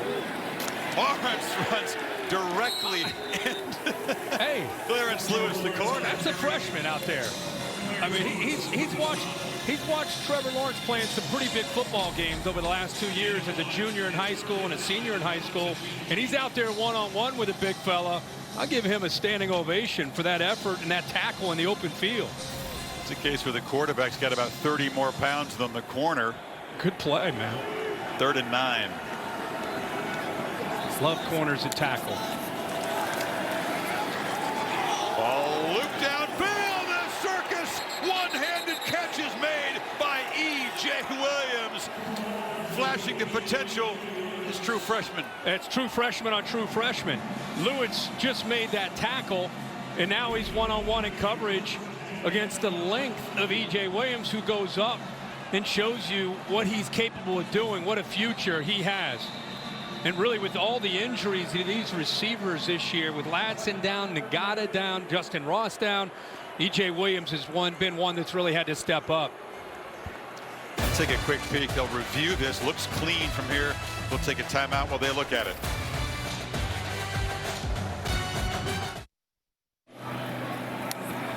Williams one-handed catch stands. Wasn't even close. They did review it. Now on the run, Lawrence delivers. You know, Kirk, this game's been around for like 150 years. And I maybe until the last 20 years, you never saw guys making one-handed catches like that. Way back in your day, they'd be discouraged from practicing that. Now, it's the great gloves. And these dudes worked on this from high school on, right? I think OBJ started it. I mean, and because everybody saw it and it became a thing. These guys who are in college now are in middle school, and I have 4 sons. Point. It's a thing now for sure. I mean, everyone's practicing it all the time. And coaches, knock that nonsense off. Use 2 hands now. Just, hey, if you can do it. Oh, boy. ETN galloping into the secondary down to the Notre Dame 41, and Clemson really has this Irish defense on the back heels now. Watch the backer come here. Watch how he is picked up. Gives him a nice crease. Leofau, the backer, blitzing. Guard does a nice job of getting up to him there, Matt Bockhorst. And when you execute up front, you pick up those blitzes, and you give 9 just a little bit of room. He's got such good vision and acceleration. He picks up 10 yards in a hurry. Hamilton made the tackle, but is still down on the field. The outstanding sophomore safety for this Notre Dame defense. One of the last guys they want to lose at this point of this game. No points so far in the third quarter. We're about 10 minutes deep into it, and this Irish defense, as you said, has done what they can so far to try to help the offense, but Venables' crew, way too much pressure on Book as Hamilton very slowly gets to his feet and limps off. Rangy, 6'4" from Atlanta, tremendous instincts. Plays all over the field, and they'll have to make do without him as they did against North Carolina when he was disqualified for targeting in the first half. Yep. That doesn't look great right there from the Notre Dame perspective.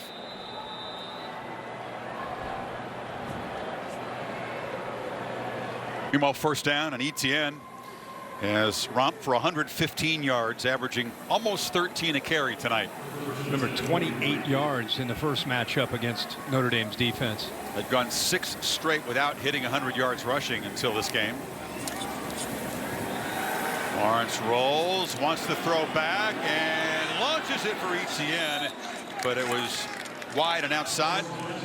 Owusu Koromoa was there. Yeah, really good instincts there by Owusu Koromoa just to be able to pick him up after the fake. He didn't get lulled to sleep. And with Trevor rolling to his left, it looked like all the action going to Clemson towards us to the left side of the field, and instead he comes back the other way. But good defense, good discipline there. Owusu Koromoa has not allowed a touchdown in coverage all year long. Top 20 on Todd McShay's draft board. He's the typical NFL linebacker right now. Fast, athletic. Pitch on the edge. Travis lowers the shoulder, picks up about 9. I think Travis Etienne, it's not like you lose your ability as a back. We just had such high expectations. Everybody who has followed his career. I just don't think Clemson has been as consistent at the offensive line. They broke in 4 new offensive linemen, with Jackson Carman the only returning starter at left tackle. Everybody else a new face up there, and it's taken some time, especially in the middle of COVID, to be able to develop a cohesive unit. So I think it's more about the line play and how defenses will load up than it's been about him this year. Here's Lawrence for the keeper in the clear. Lawrence headed for the end zone. Touchdown, Tigers. Got one hand on the trophy now.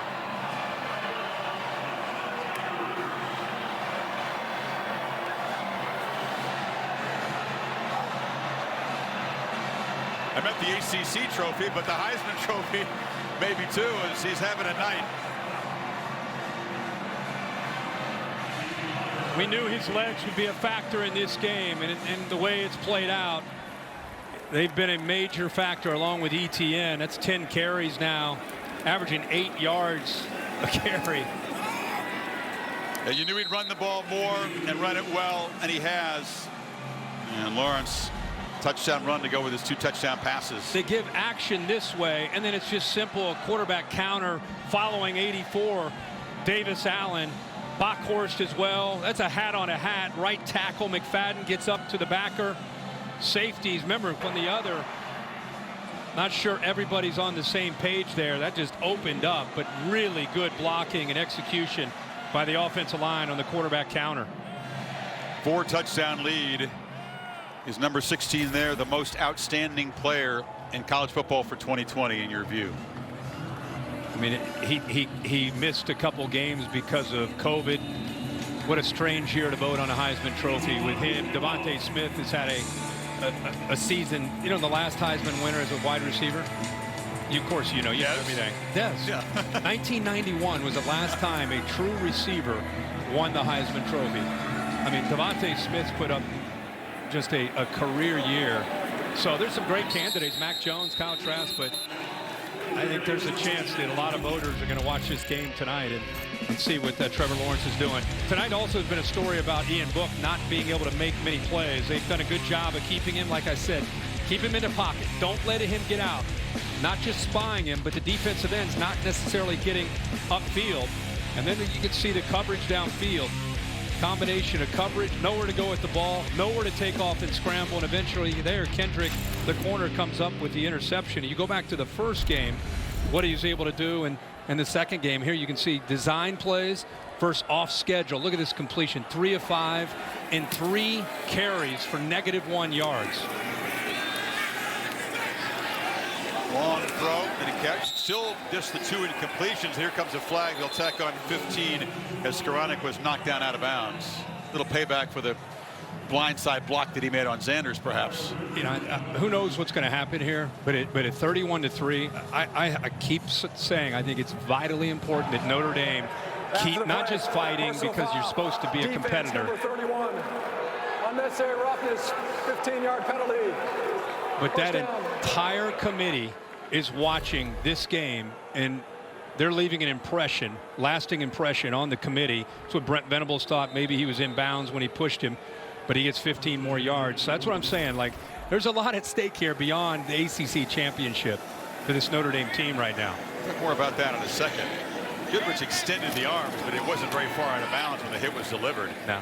I mean, yes, you don't look elite when you're getting routed in this game, but do you discount a resume that includes 1 win over Clemson and a 10-0 regular season?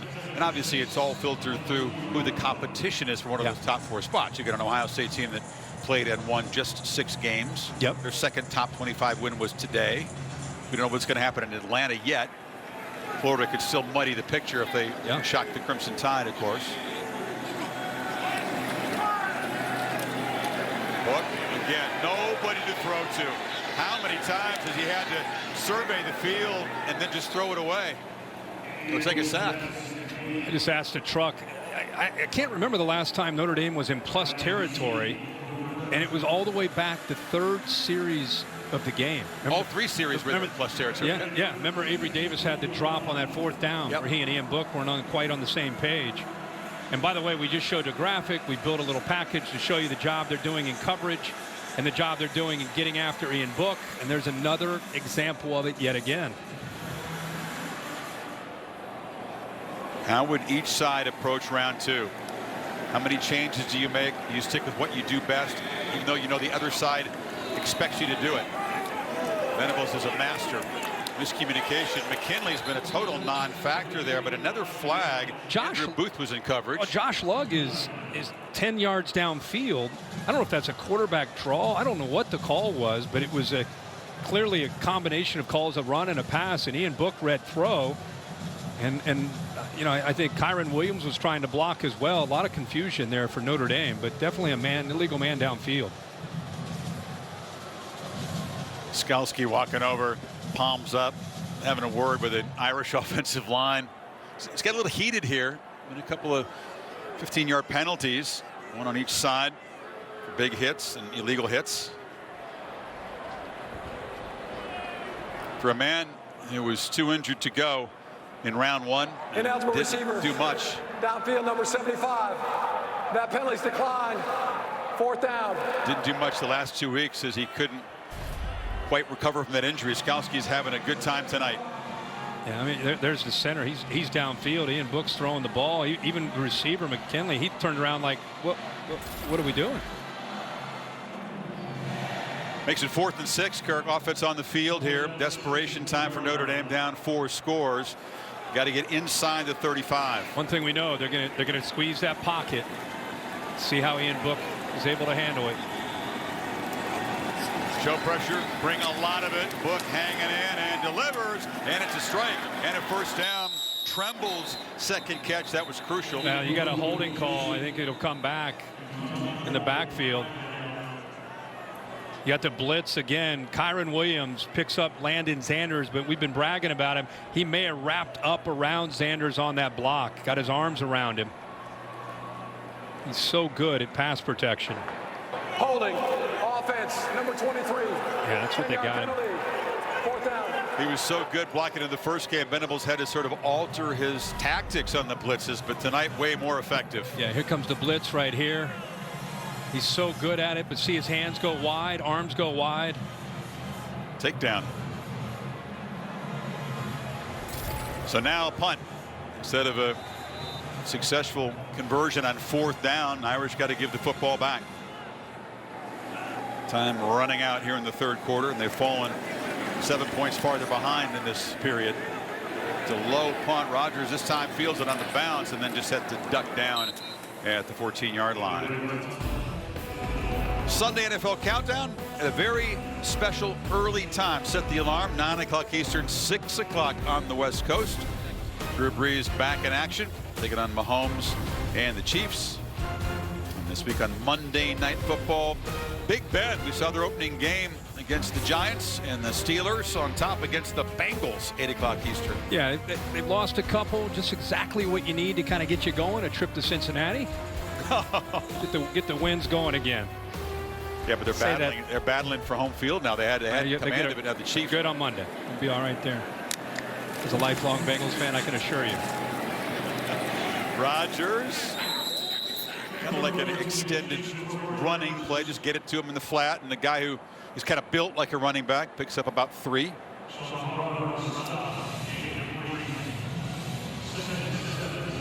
So the aggressive approach on first 10 anyway.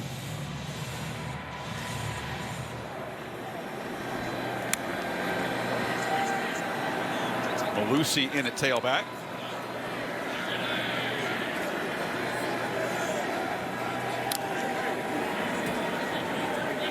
So what he's looking at is you got 2 safeties. Notre Dame sometimes disguising. So now they're dropping a safety down. That's exactly what they were looking at. They call that free access. Cornell Powell, a quiet night. It's been Williams who stepped up, makes that catch, and they will move the sticks. Clark Lee has done the best that he can to try to mix up the looks. It's very hard when you play a quarterback who's played as many games as Trevor Lawrence. It's his 35th start in his career. You got to mix up the looks. Big tip Malusi. Trevor pulls it, and ball comes out, but he was ruled down after a 6-yard gain.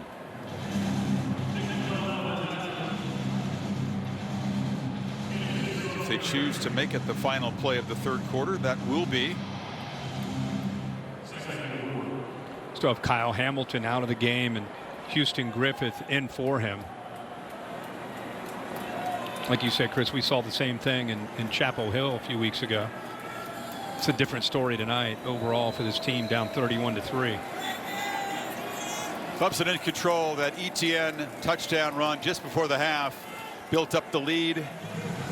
Lawrence touchdown run here in the third quarter, and Clemson closing in on another ACC championship and another bid in the college football playoff, leaded by 4 scores heading to the fourth quarter. Back after this message and a word from your local ABC station.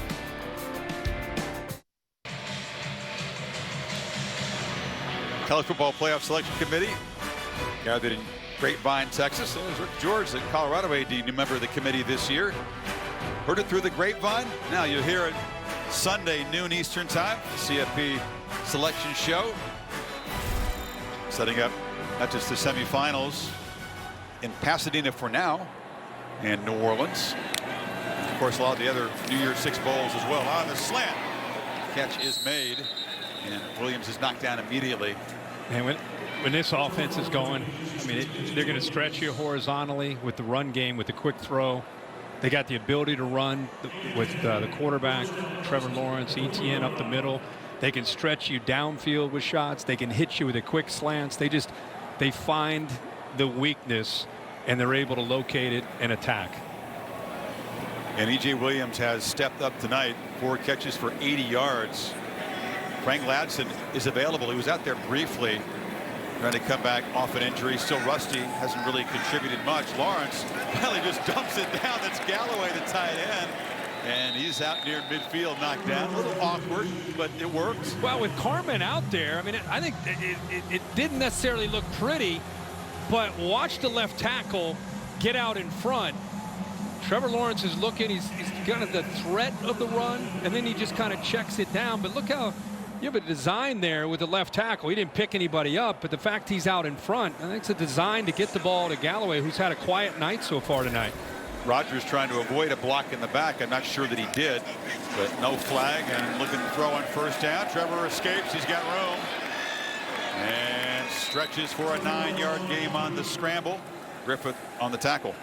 I thought Leofau might have a chance to get in there. Travis Etienne and You also saw Davis Allen step up. He was kind of in an H-back spot. Does a good job of clipping him just enough of his shoulder pad and almost shielded him away from Trevor Lawrence. And there's the legs again. Not just design QB run, but the ability to extend plays. We came in thinking about Ian Book doing all that, but it's been 16. Yeah, the improvisational plays, Book has not been able to make them tonight. He's been on the run a lot, but has not been able to create as he usually does. Lawrence, this is what you expect from him in a big game. Pressure gets to him that time, and he'll be sacked. Drew White, the backer, came on the blitz. They brought Drew White. You also saw Griffith coming there, but we've talked on and on about what Lawrence has meant to this team. The fact that he wasn't there. You saw Clemson throw the ball quite a bit with Uiagalelei, but tonight it's been Lawrence throwing and running. Much more balanced attack tonight from this Clemson team. 213 on the ground, 271 through the air. And that first game, it was really almost all through the air. Trevor, just the one loss in his career in the Superdome to LSU when he did not throw a touchdown pass. Trying to start a championship game for the third time. Nobody's done that before in the history of the sport. Take a timeout. Disney Plus. Meanwhile, ESPN back here December 30, the Duke's Mayo Bowl. Then check out Clemson's opener next season right here against Georgia. By far the biggest challenge for the Tigers in the regular season in 2021. Going to an ACC schedule that doesn't include Miami or Carolina, but Georgia and Clemson right here. What do you think? You gonna make plans to be here September the 4th? Yeah, let's Pretty do good. it. Let's do it. I'd love it. But first things first, Clemson trying to punctuate this ACC championship. And also helping a Heisman candidate in Trevor Lawrence. Exactly. Flips it in the flat. And Malusi making like ETN, taking a check down for a big gain down inside the 25. Now they blitzed Bo Bauer, the linebacker, who would be able to make a play here in coverage. And you blitz your backers, and if you don't get to the quarterback, there's nobody left there. And we're used to seeing Travis Etienne, but Walker Parks, the freshman lineman there, getting downfield. Knocked the guy off his cleats downfield. Wow. Backups having fun now for the Tigers in the blowout. Pump fake for Lawrence, who retreats and now fires too high for Rodgers, who made a business decision because Leafa was in the neighborhood. Foskey on the pressure there. See this Notre Dame defensive line. They're still battling up front, still trying to get after Trevor Lawrence. See a couple different defenders. Eventually, Chris, he said it, Foskey gets there.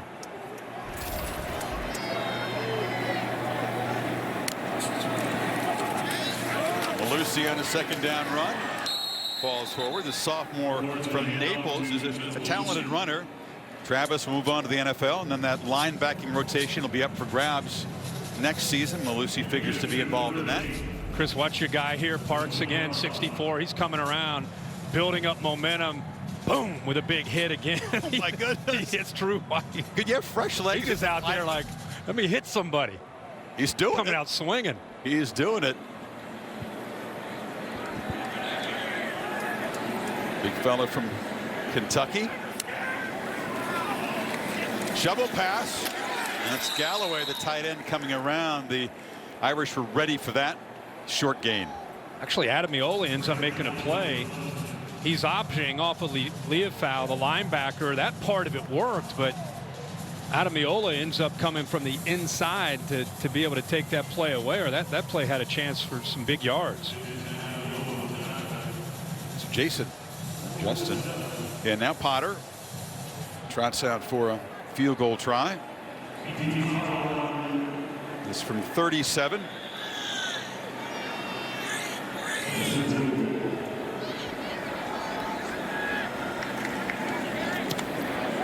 And makes it 34-3. Score had been identical to the last meeting before the one this season, the 31-3 semifinal a couple of years ago.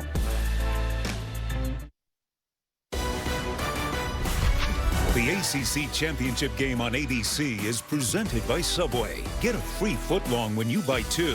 Now only in the Subway app or online, because it's footlong season. In part by Pacific Life, more than 150 years strong. Trust in your tomorrow. And thrive it. Thrive with purpose. You saw the committee gathering in Texas to watch the games today. They've been producing the CFP rankings, brought to you by AT&T 5G. They've been pretty static. Not many changes. A&M beat Tennessee by 3 touchdowns today. Ohio State came from behind to win the Big Ten championship. Bama and Florida tonight. And we'll talk about the results today and how they might affect the top 4 in the final edition of the standings out tomorrow. Looking at that, you would think Alabama, if they're able to win tonight against Florida, would be at 1. And you think? Well, yeah, Clemson. I'm just trying to help people. Clemson would be at 2. Projecting Ohio State at 3, and then we have this discussion right here with the teams that are left. You know, you have Notre Dame in that mix. You think it's still a conversation whether Notre Dame's in or not? I think, yeah, they got to have a conversation. I mean, I think they're fine. I think brief one. I think they're fine with a win over Clemson, but don't forget the win over North Carolina. Right. North Carolina eventually going to be a top 13 team. The more controversial team, frankly, is the inclusion of Ohio State. If you listen to both head coaches in this game, and we'll get into that in a minute, as Book clips it down and Williams stays alive and makes about 6. Look, I mean, both Sweeney and Kelly on our call and other places have been very, very vocal about the inclusion of Ohio State. As you take a look at the resumes involving Notre Dame, A&M, Cincy, and Oklahoma, which won the Big 12 again. Yeah, and you know, Texas A&M, you look at their strength of record at 3, game control 11, not getting to Atlanta, you know, as far as the overall. Fumble. Williams lost the football and then comes back and falls on it. If you just go back the previous 6 years, Alabama is the only team I can think of that was able to get in when they didn't make it to their conference championship game and went on to win the national championship the year they beat Georgia. Ohio State got in 1 year when they didn't make it. So there's been a couple examples, but those were pretty elite, pretty good teams. Like that, when you watched them, you thought the way the year was ending, they were a dominant team. Is A&M that kind of team? That's what the committee will have to figure out. On the edge, almost interception. A flag comes in. Booth was defending on Skoranek there. And pushing. Pass interference. Defense, number 23. 15-yard penalty. Automatic first down.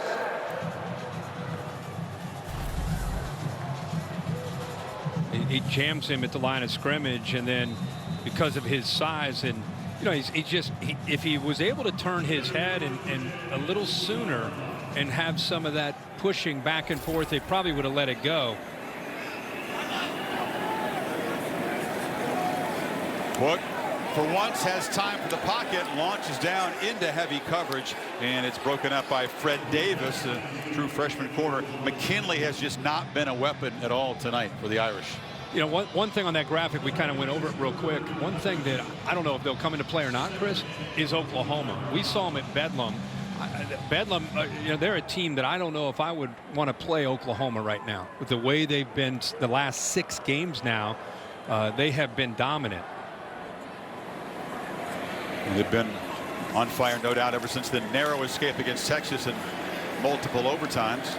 Book to Skoranek, who's cutting back to the center of the field and will make a first down inside the Clemson 45. And the committee, when they put the cluster of teams together, there's a number of things they look at, but conference championship helps your case. Oklahoma has the 2 losses. They're on the far right. But just watching the way they have played on the defensive side of the ball, the young quarterback, Spencer Rattler's been able to get better and better. Yeah, I think the question the Irish fans have is, wait a second, what are we doing on this graphic? Like the assumption is Ohio State's resume is in. They're not on the bubble. Brian Kelly strongly disagrees, and so does Sweeney. So take a break and continue that.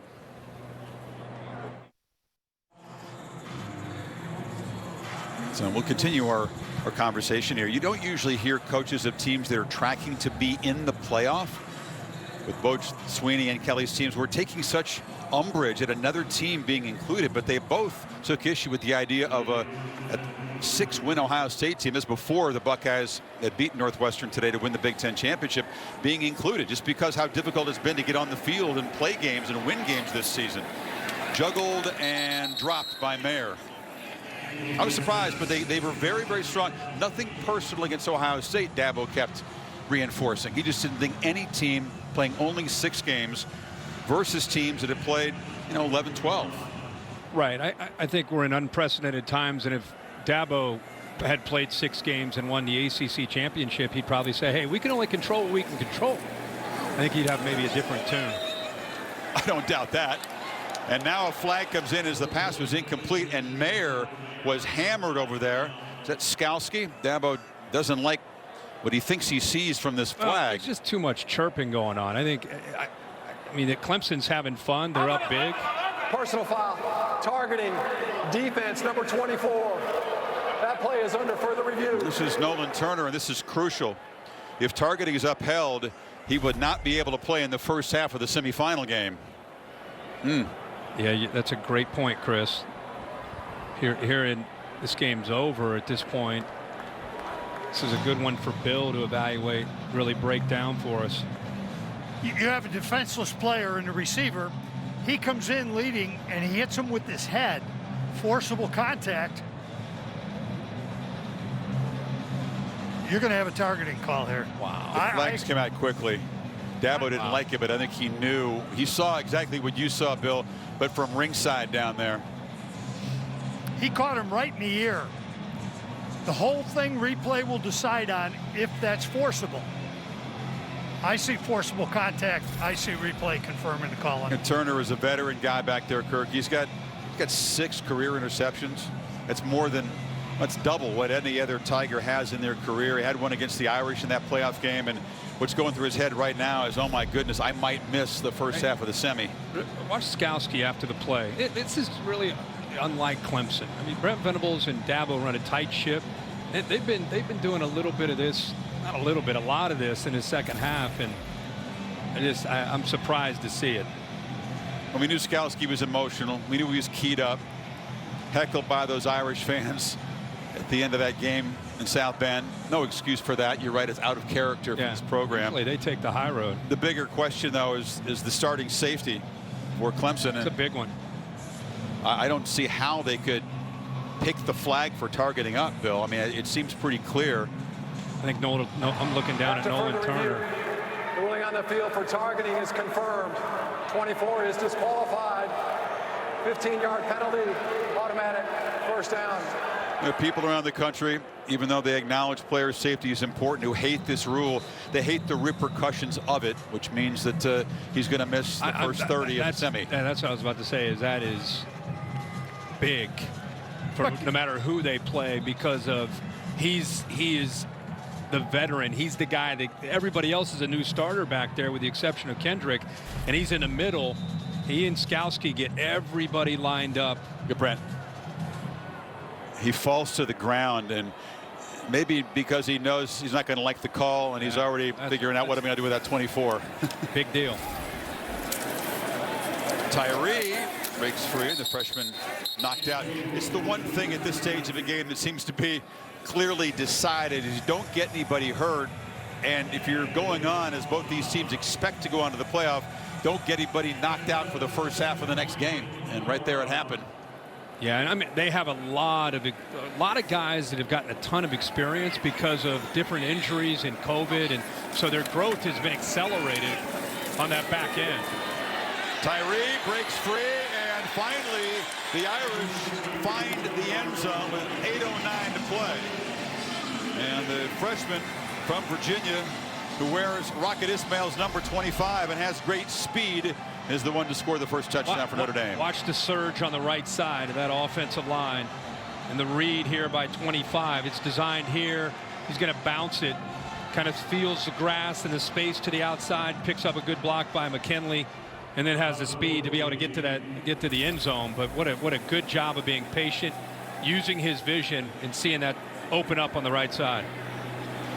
Tyree figures to have a bigger role next year, maybe even a bigger role in the postseason. Great talent. Lead is 24, 8:09 to play. Kevin Agani in studio. Time now for our AT&T countdown of the CFP National Championship. Take a look at Kellen Mond and number 5 Texas A&M. Rushing touchdown, passing touchdown. Aggies, they've won 7 straight. Jimbo Fisher, some strong comments on why A&M deserves a shot at the playoff. Highlights, reaction ahead. Also, getting ready prime time. We get to see Jared Dokes in Cincinnati in the American Championship game. Their first game in 4 weeks. Chris, back to you. Kevin, thank you. Lobbying has always been a part of the process, but given the landscape, it's taken it to a new level. Etienne couldn't handle the kick, and now just falls on it in there for a touchback. Averting disaster there.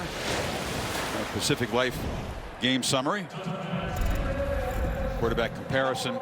You look at those stats, Kirk, for Ian Book, and you figure only 6 incompletions. Wasn't able to make an impact as a rusher. Those sack yards make it -19. Trevor doing what you expect him to do in a big game. Yeah, and they've just done a good job of taking anything away downfield in the passing game from Notre Dame and not letting Ian Book do what he does so well. I mean, we've never really seen this year Ian Book be taken away from his ability to create. But in this game, that's been a big storyline for the Clemson defense. Lawrence still in the game. It's Darian Rencher. He's very popular with his teammates. Senior running back in the ball game. Saw him score a touchdown against Virginia Tech and get mobbed because it had been a long time coming for the veteran running back. Oh, Rogers in the flat is met immediately by Owusu Koromoa. Great instincts by Owusu Koromoa. Sees the formation and then right away sees Amari Rogers kind of take a few steps back. That's when he recognizes, gets right by the potential block. Boy, that's a good hit. Great play. Love the set.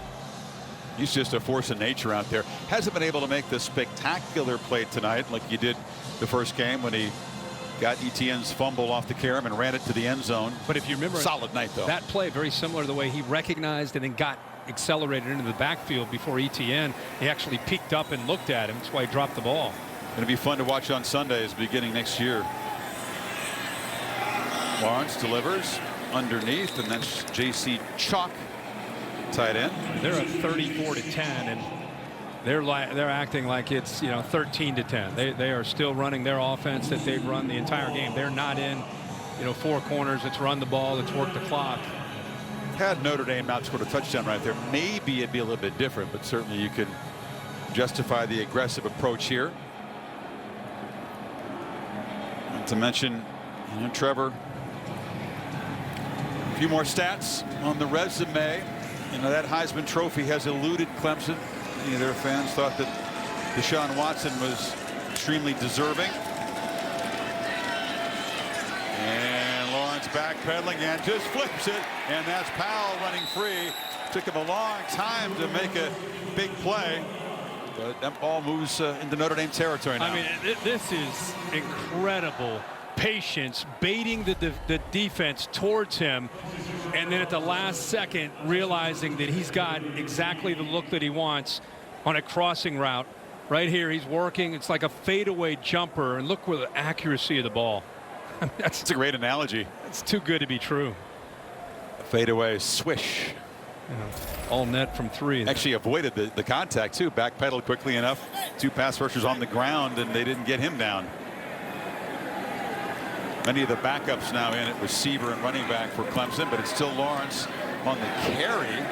Spun down Betty Melda. I'd be careful one of the quarterback at this point of 24. Again, they don't think about what ifs. They just play the game, and it includes Trevor Lawrence. They don't use kid gloves with him at all, and that's what he insists. That's why his teammates respect him so much.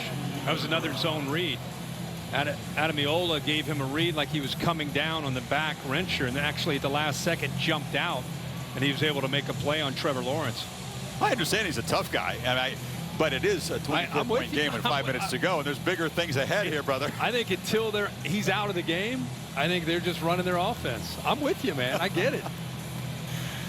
I mean, he is a big, tough dude. Teams come after him, harassing him, hitting him, knocking him out if they can. That's a part of the game plan. But he has shown his toughness ever since his freshman season.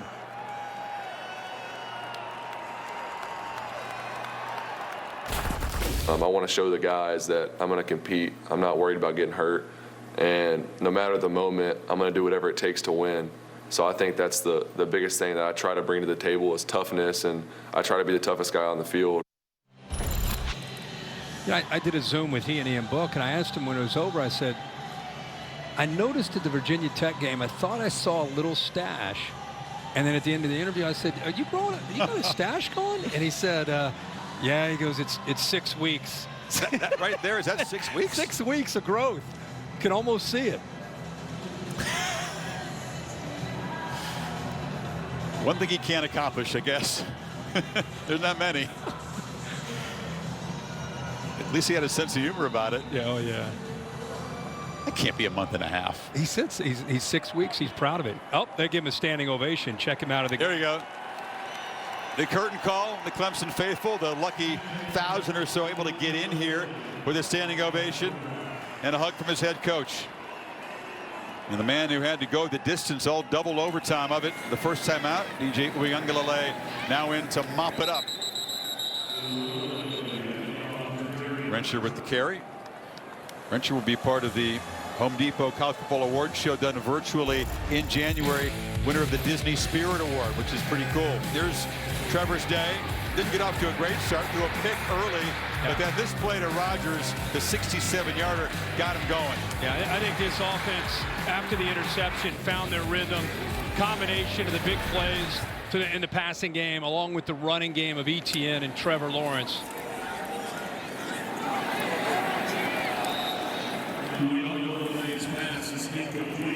No doubt that Trevor has earned MVP honors of this championship game. And are these numbers enough to give him the Heisman Trophy when it is presented virtually a few days after the semifinals, January 5th to be specific? All the finalists will be joining on stream. He sure took advantage of this window and this stage. People can talk all they want about how he missed 2 games with COVID, but if you're just talking strictly, what you have to evaluate as a voter is who do you feel is the best player, most outstanding player in college football? I mean, he's right, obviously, not only there. I think a lot of people feel he is the best player in college football. Came within a day or two of being able to play in the first game, by the way. Oh, there's a muffed punt, and Salerno just trying to fall in it. He does at the 6-yard line. Sunday NFL Countdown starts early at 9 Eastern time. And then this week on Monday Night Football, Steve Levy, Brian Greasy, Louis Riddick will have the call. AFC North, Steelers, Bengals, 8 Eastern time. Trying to keep ahead of the Browns. Their 2-game lead even after 2 consecutive losses for Pittsburgh. And the Irish will hope that what they did through the first 10 games will overshadow what happened here today in Charlotte. And the committee begins talking about it in a few hours. Should their fans be nervous? I'd have them in the 4 myself. I mean, even if they lose tonight, even though it's not been pretty, been a frustrating night for them. But if you just go by their resume and what they accomplished this year, the way they've been very consistent, one of the most consistent teams all year. They came in 10-0.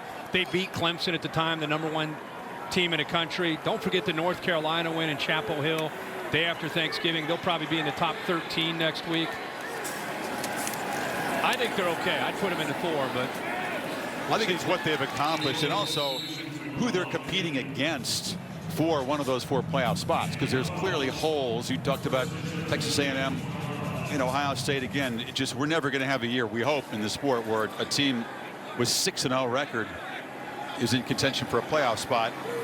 Some of that through no fault of their own, playing the hand that was dealt them. But it's hard to get on the field, and it's hard to win games, and that's just the point of coaches like Kelly and Sweeney, who just don't like the idea of one team playing basically half a season and coming into the playoff potentially a lot fresher. So if you were in the committee, would you put Ohio State in? Or would you eliminate them because they only played 6? No, but I think it's a conversation. Again, it's who they're competing against for that spot. Normally, I wouldn't put them in.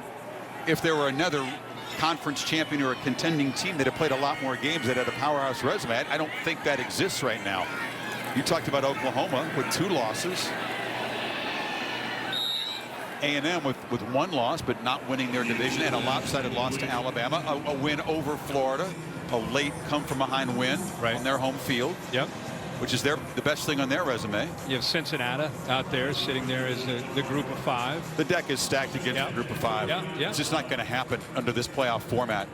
Just throwing them out there. No, I hear you. Yeah. Just throwing them out there.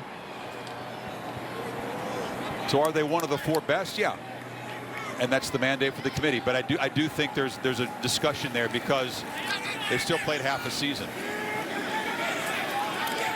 Yeah, I think what will end up winning over in that room is the fact that, as you said, they can't control it. The fact they played 6 games, the fact they were crowned Big Ten champions. I'll personally be shocked if Ohio State or Notre Dame doesn't end up in the 4 tomorrow. They struggled with that. Chris Olave, who was unable to play because of COVID, and if you follow the Big Ten protocol, which all the teams going into the playoff have to follow the conference protocols, which are different. There's no uniform protocol based on the CFP. It's whatever the Big Ten protocol has been. And you're talking about a game that's, what, 12 days away? That would rule them out under that protocol. So we'll stay, but the rules have changed a lot this year, so stay tuned. Aerial coverage provided by Goodyear. To reach the end zone, all you need is drive. Goodyear, more driven. So stay tuned with the rules. Stay tuned for who gets in. Stay tuned for where the games are played. By the way, that remains a controversial issue in this sport. What if Florida accidentally upsets Alabama? Then what happens? Alabama. Then I'll be sitting there with a few tequilas. I'll call you on the plane. We'll have a conversation about Florida blew their chance by losing. Have you ever seen a playoff bid thrown away by throwing a shoe 20 yards? No. That's a perfect 2020 moment. I wanted to ask Bill about that. He said the referee said 20 yard. He threw the shoe 20 yards. So if he threw it 18, would he have been okay? He was very specific in saying he threw it 20 yards. Yeah, I would have left that out of my announcement and just let it be there. It was a good call for throwing the shoe. I love Bill when they giving him the business. Ben Dreith, the famous call. I love when they're descriptive. He's in there giving him the business. I did that one time, and my boss Dave Perry told me don't ever do it again. You said give him the business? No, I didn't. Oh, okay. I like that one. Oh, okay. Well, I fell over when he said throwing the football shoe 20 yards. I don't know if they measured it. I don't know what that was about. 3rd and long for Book, who delivers. This is where we came in. Book to Mayer very early in the game when the Irish had things going. Remember, they made it inside the Clemson 30 each of their first 3 possessions and came away with only 3 points, and that was a serious problem. Yeah, and the tight ends are such a difficult matchup for defenses because you get into that 12 personnel with 2 tight ends and a back, or even 13 with 3 tight ends, and it's not just a running formation. Book, was his knee down? He went down to get the low snap, but his knee was down when he touched the ball. It really creates problems for linebackers and safeties. They've just not been able to exploit that as much as I thought they'd have a chance because of the coverage downfield and the pressure that Ian Book's had to deal with. So Book is going to lose for just the 4th time in his career. 30-4. He's 3rd in active wins. Lawrence is number 1, but has the 11th most starts. He's been efficient, obviously. Very successful career. Hopes to play a couple more games as a Fighting Irish player. Downfield play is broken up nicely. Fred Davis, the freshman there, lets everybody know. Thought we talked about Mayer and the tight ends. Tremble. I thought we might see more shots to Skoranek and McKinley. That was a big emphasis in the first game. Even when these guys were covered, they would throw it up, especially McKinley. Go up and over Clemson defenders, and Brent Venables really challenged his corners these 2 weeks to get ready for those one-on-one contested shots, but we've not seen the Irish take many of them. No, and Clemson has won what they call the competitive plays. You're right. Davis and McKinley have been non-factors. Book has been chased all night, and he'll be sacked again. That's the 6th sack. Trent Simpson got him that time. Simpson has such a future, a true freshman. He's an outside linebacker, but they put him down, let him get off the edge as a defensive end in obvious passing situations. He's lined up right here. In the Notre Dame game, he was downfield and man-to-man coverage. He does really a bunch of different things, but I love that he didn't get too far upfield, put himself in position, knowing the potential of Book coming out, and eventually gets him down. Big-time effort there by the true freshman. Irish fans will point the fingers perhaps of the offensive line, but a lot of these sacks have been coverage sacks, a complete team effort by this Clemson defense, covering guys and then getting after Book and then watching him closely when he's on the run. He hasn't been able to make those creative improvisational plays at all tonight. No, he's been, like I said, we set that up in the open, and it's really played out. The ability to squeeze that pocket, it's just been such a different aspect of what he's trying to try to respond to. Remember, you and I called Lamar Jackson in Louisville against a Brent Venables defense, and the last time I talked with Brent Venables getting ready to do a game, he sounded like he was getting ready to play Lamar Jackson, talking about we got to keep him in that pocket. We've got to not allow him to get out and make plays. Now the championship belt, you can see Kendrick's got it on there, and they are going to be champs again in this conference. The trophy ceremony is coming up on ABC. Every year, these challengers kind of step into the ring. It's a different one every year. They come out and they take on the champs, and they just keep getting knocked out. And sometimes they get knocked out in the second round, and sometimes they get into the 10th or 12th round, but they always get knocked out. And Notre Dame, in their 1 year in the ACC, a special circumstance this year, but they just joined the parade of other ACC teams that step in here. Usually it's right here in this ballpark, and it's always Clemson walking away with the trophy. How about every year it seems like we do this graphic. Yep. And we just update it. Exactly. Straight Clemson senior class with 50 wins. And if you talk about the fifth-year seniors, it's one for the thumb, right? Yeah. It's going to be the 5th ACC championship ring. Nobody had ever won 5 conference championship games in a row. Of course, it's only been in recent decades they've played these things, but now it's going to be 6.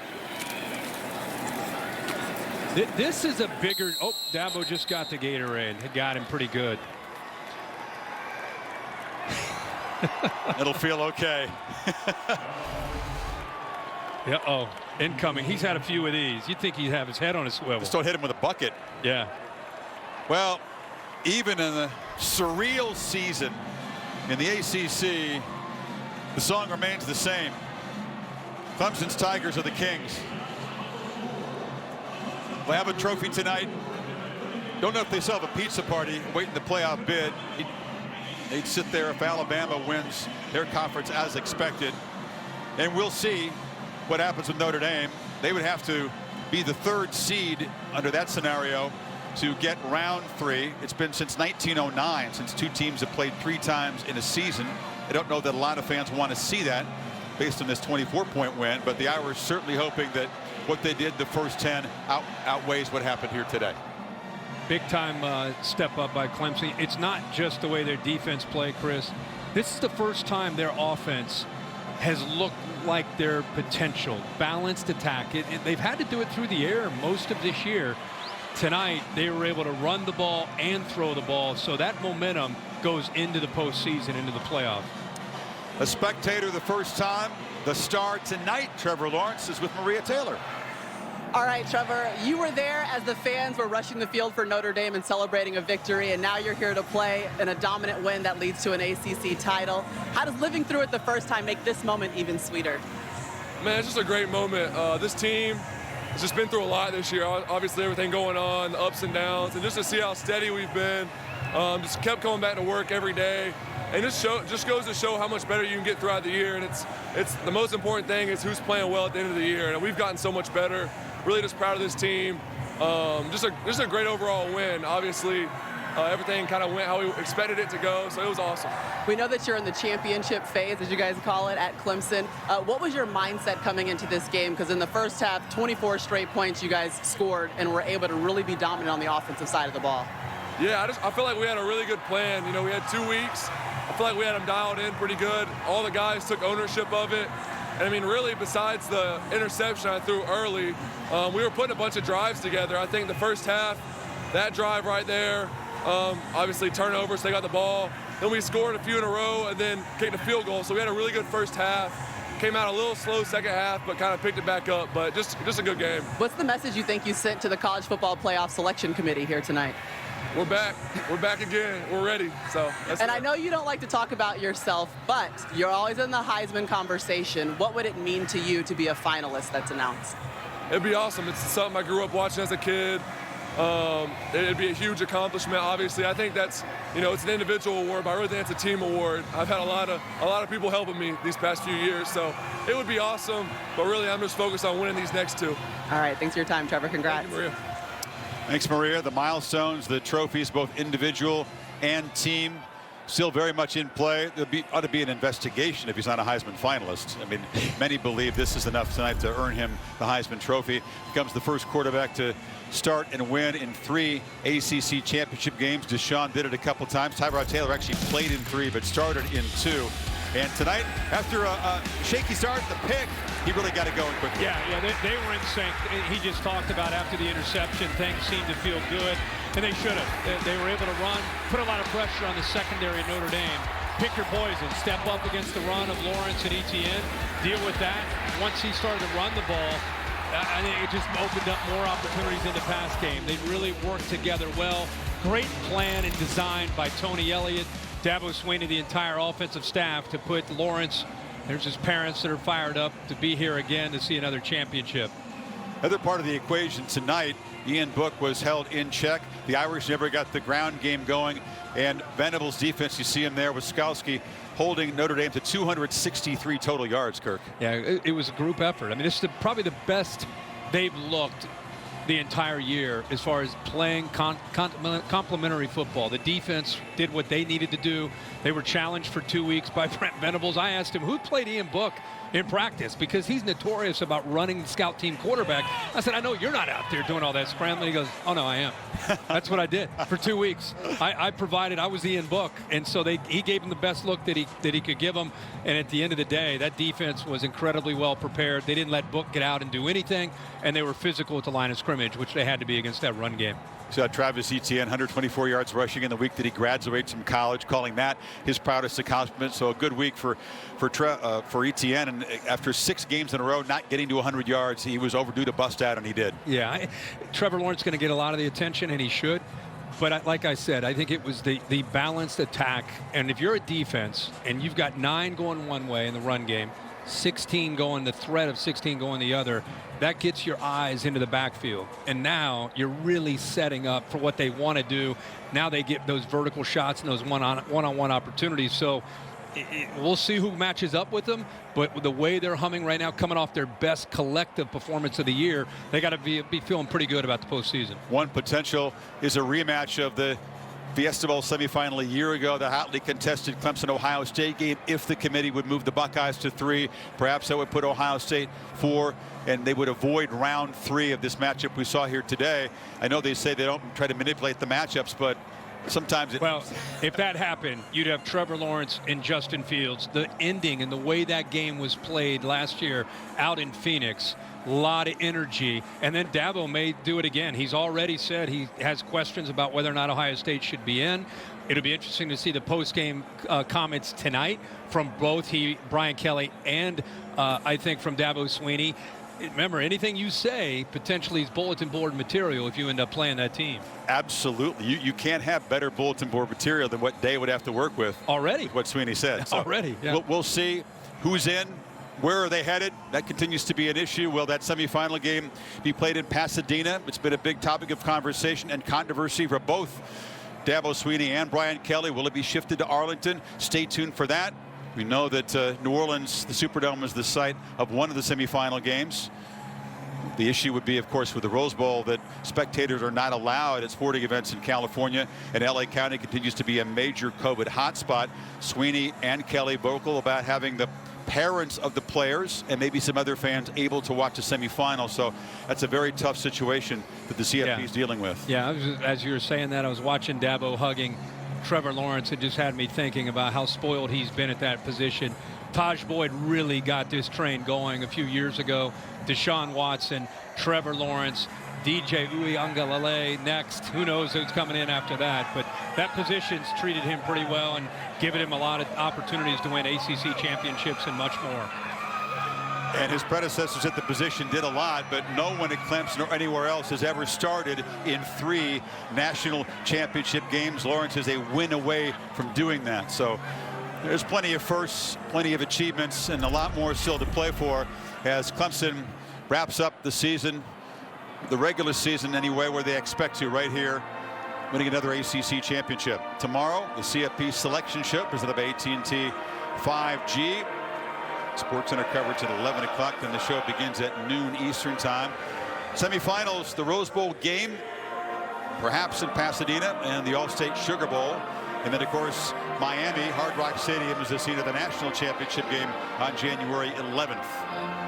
Coming up next, Tulsa and Cincinnati, the American Championship game. Just, about a half hour away. Swaying and singing. This has become a December ritual for the Clemson Tigers, a 2-hour ride from their campus.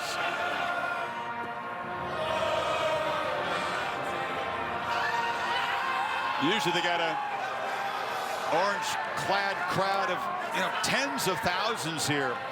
Only 5,200 in total, maybe 1,000 Clemson fans here able to witness this in person. Champions again. Who is going to dethrone them in the ACC as you look ahead? He may have that belt for a long time.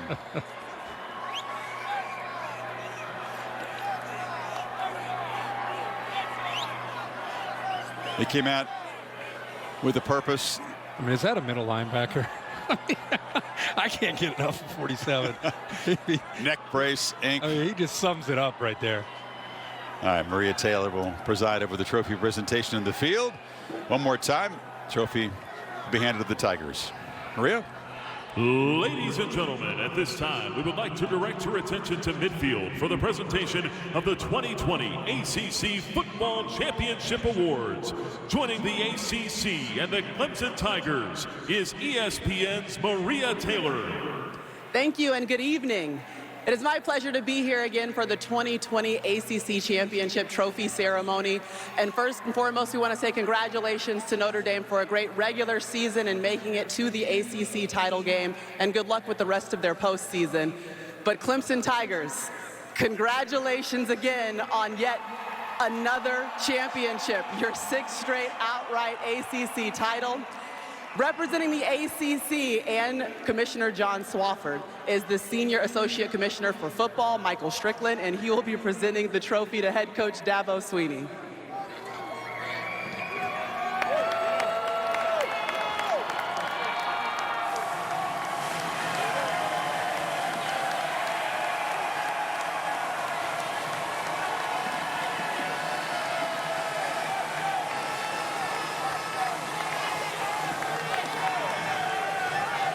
So, Coach Swinney, in a lot of ways, Coach, we're getting used to the orange Gatorade bath. We're getting used to the orange and white confetti. But it doesn't take away from the fact that it's hard to make it to these moments to win a championship. How would you describe what your team was required to work through, particularly this season, to make it to this moment? Unbelievable. I mean, this is, I told, we've had a lot of great teams, but I told these guys, of all the teams I've had, this team deserved it the most. Unbelievable, uncharted waters that we've navigated this year. Unbelievable leadership, and just super proud of them. I've never had a team that deserved it more. And to see them play the way they did tonight and finish the job, 6 in a row, 10 wins, 10 wins in this year. Every year 10 wins is hard to do, but in this year it's almost miraculous. And hats off to our staff and our team. Unbelievable job. Yeah, you have the longest active streak in the ACC championship history, but you had to go back through an old foe in Notre Dame. How would you describe what it was like to avenge a win and the statement that your team came out and make from very beginning of kickoff? Well, this is what we set out to do. You know, Notre Dame's a great team, and we had a great game in South Bend, and stormed the field and all that stuff. And I told the guys in the locker room, look, no trophy was handed out tonight. And they're going to hand that out in Charlotte. And when we get to Charlotte, we'll be on the field, we'll get the trophy. So they've had a great year. But tonight, it was all about the Clemson Tigers. It's all about this group right here. And, man, just thankful to the good Lord to have the opportunity. Just grateful that we played this year, and grateful that I've got a staff and a group of young people that love each other and are committed to excellence in everything we do. We had 72 guys, most we've ever had in school history, make a 3.0 this fall in the midst of this time. So that's the type of excellence that you've seen right here behind me. Yeah, and one of those guys who's been excellent for you, I've seen you grab him and hug him a couple of times. What can you say about number 16, Trevor Lawrence, who is our MVP here tonight for the ACC championship game? Well, big shocker there. Here's what I would say. It would be a crying shame if the Heisman didn't attach their name to Trevor Lawrence, all right? That would be a shame, all right?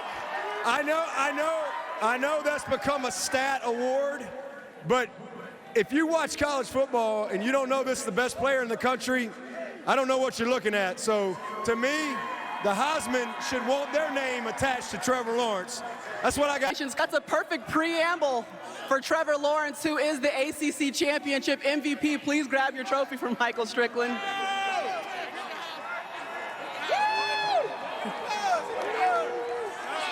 So Trevor, this would be your third ACC title, but the first time you get to raise that MVP trophy. What does it mean to you to be able to take that home along with this team award? Yeah, I mean, in my mind, like I said to you earlier, all the individual awards are pretty much team awards. You can't do it by yourself. This goes to show we're ready, we're prepared. I just had a really good feeling coming into this game that we had a good game plan. All the guys were ready for the second round. So just hats off to all our coaching staff, the whole team. Everybody helps us get ready. It was an awesome night.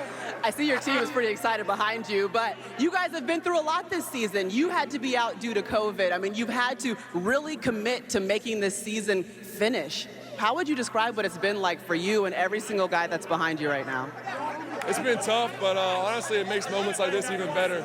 Knowing how much we've gone through, just kept fighting, kept working every day. Obviously, there's been a lot of doubt on the season just throughout the whole time, and just seeing everybody come into work, like I said, just every day with the same mindset. It's been really cool thing to be a part of. Well, congratulations on another title. Congratulations on the MVP. And guys, go ahead and swarm them because you guys are hyped to celebrate your ACC championship. Clemson Tigers, enjoy this one. All the greatness, but firmly grounded. Of course, all individual awards have a team element, but the ultimate individual award in this sport, the Heisman Trophy, Dabo Swinney making a strong statement. Yeah. Not that many people maybe would disagree with him. They'll have Heismans at the locations for all the finalists. It'll be given out virtually. He won't get a chance to go to New York for that. Maybe he'll be a New York Jet, but that's another story. He's not in green and white yet. He's in orange and white for at least one or two more games. I love that Dabo said that, and I think he's, you know, what he said, it was backed up by Trevor's performance in this game, and the voters will have to look. It's going to be tough. I mean, you and I are voters. You look at that ballot. There's a lot of great, amidst this global pandemic and COVID and all the different protocols they've had to jump through. There's some great individual performances, but 16 for Clemson.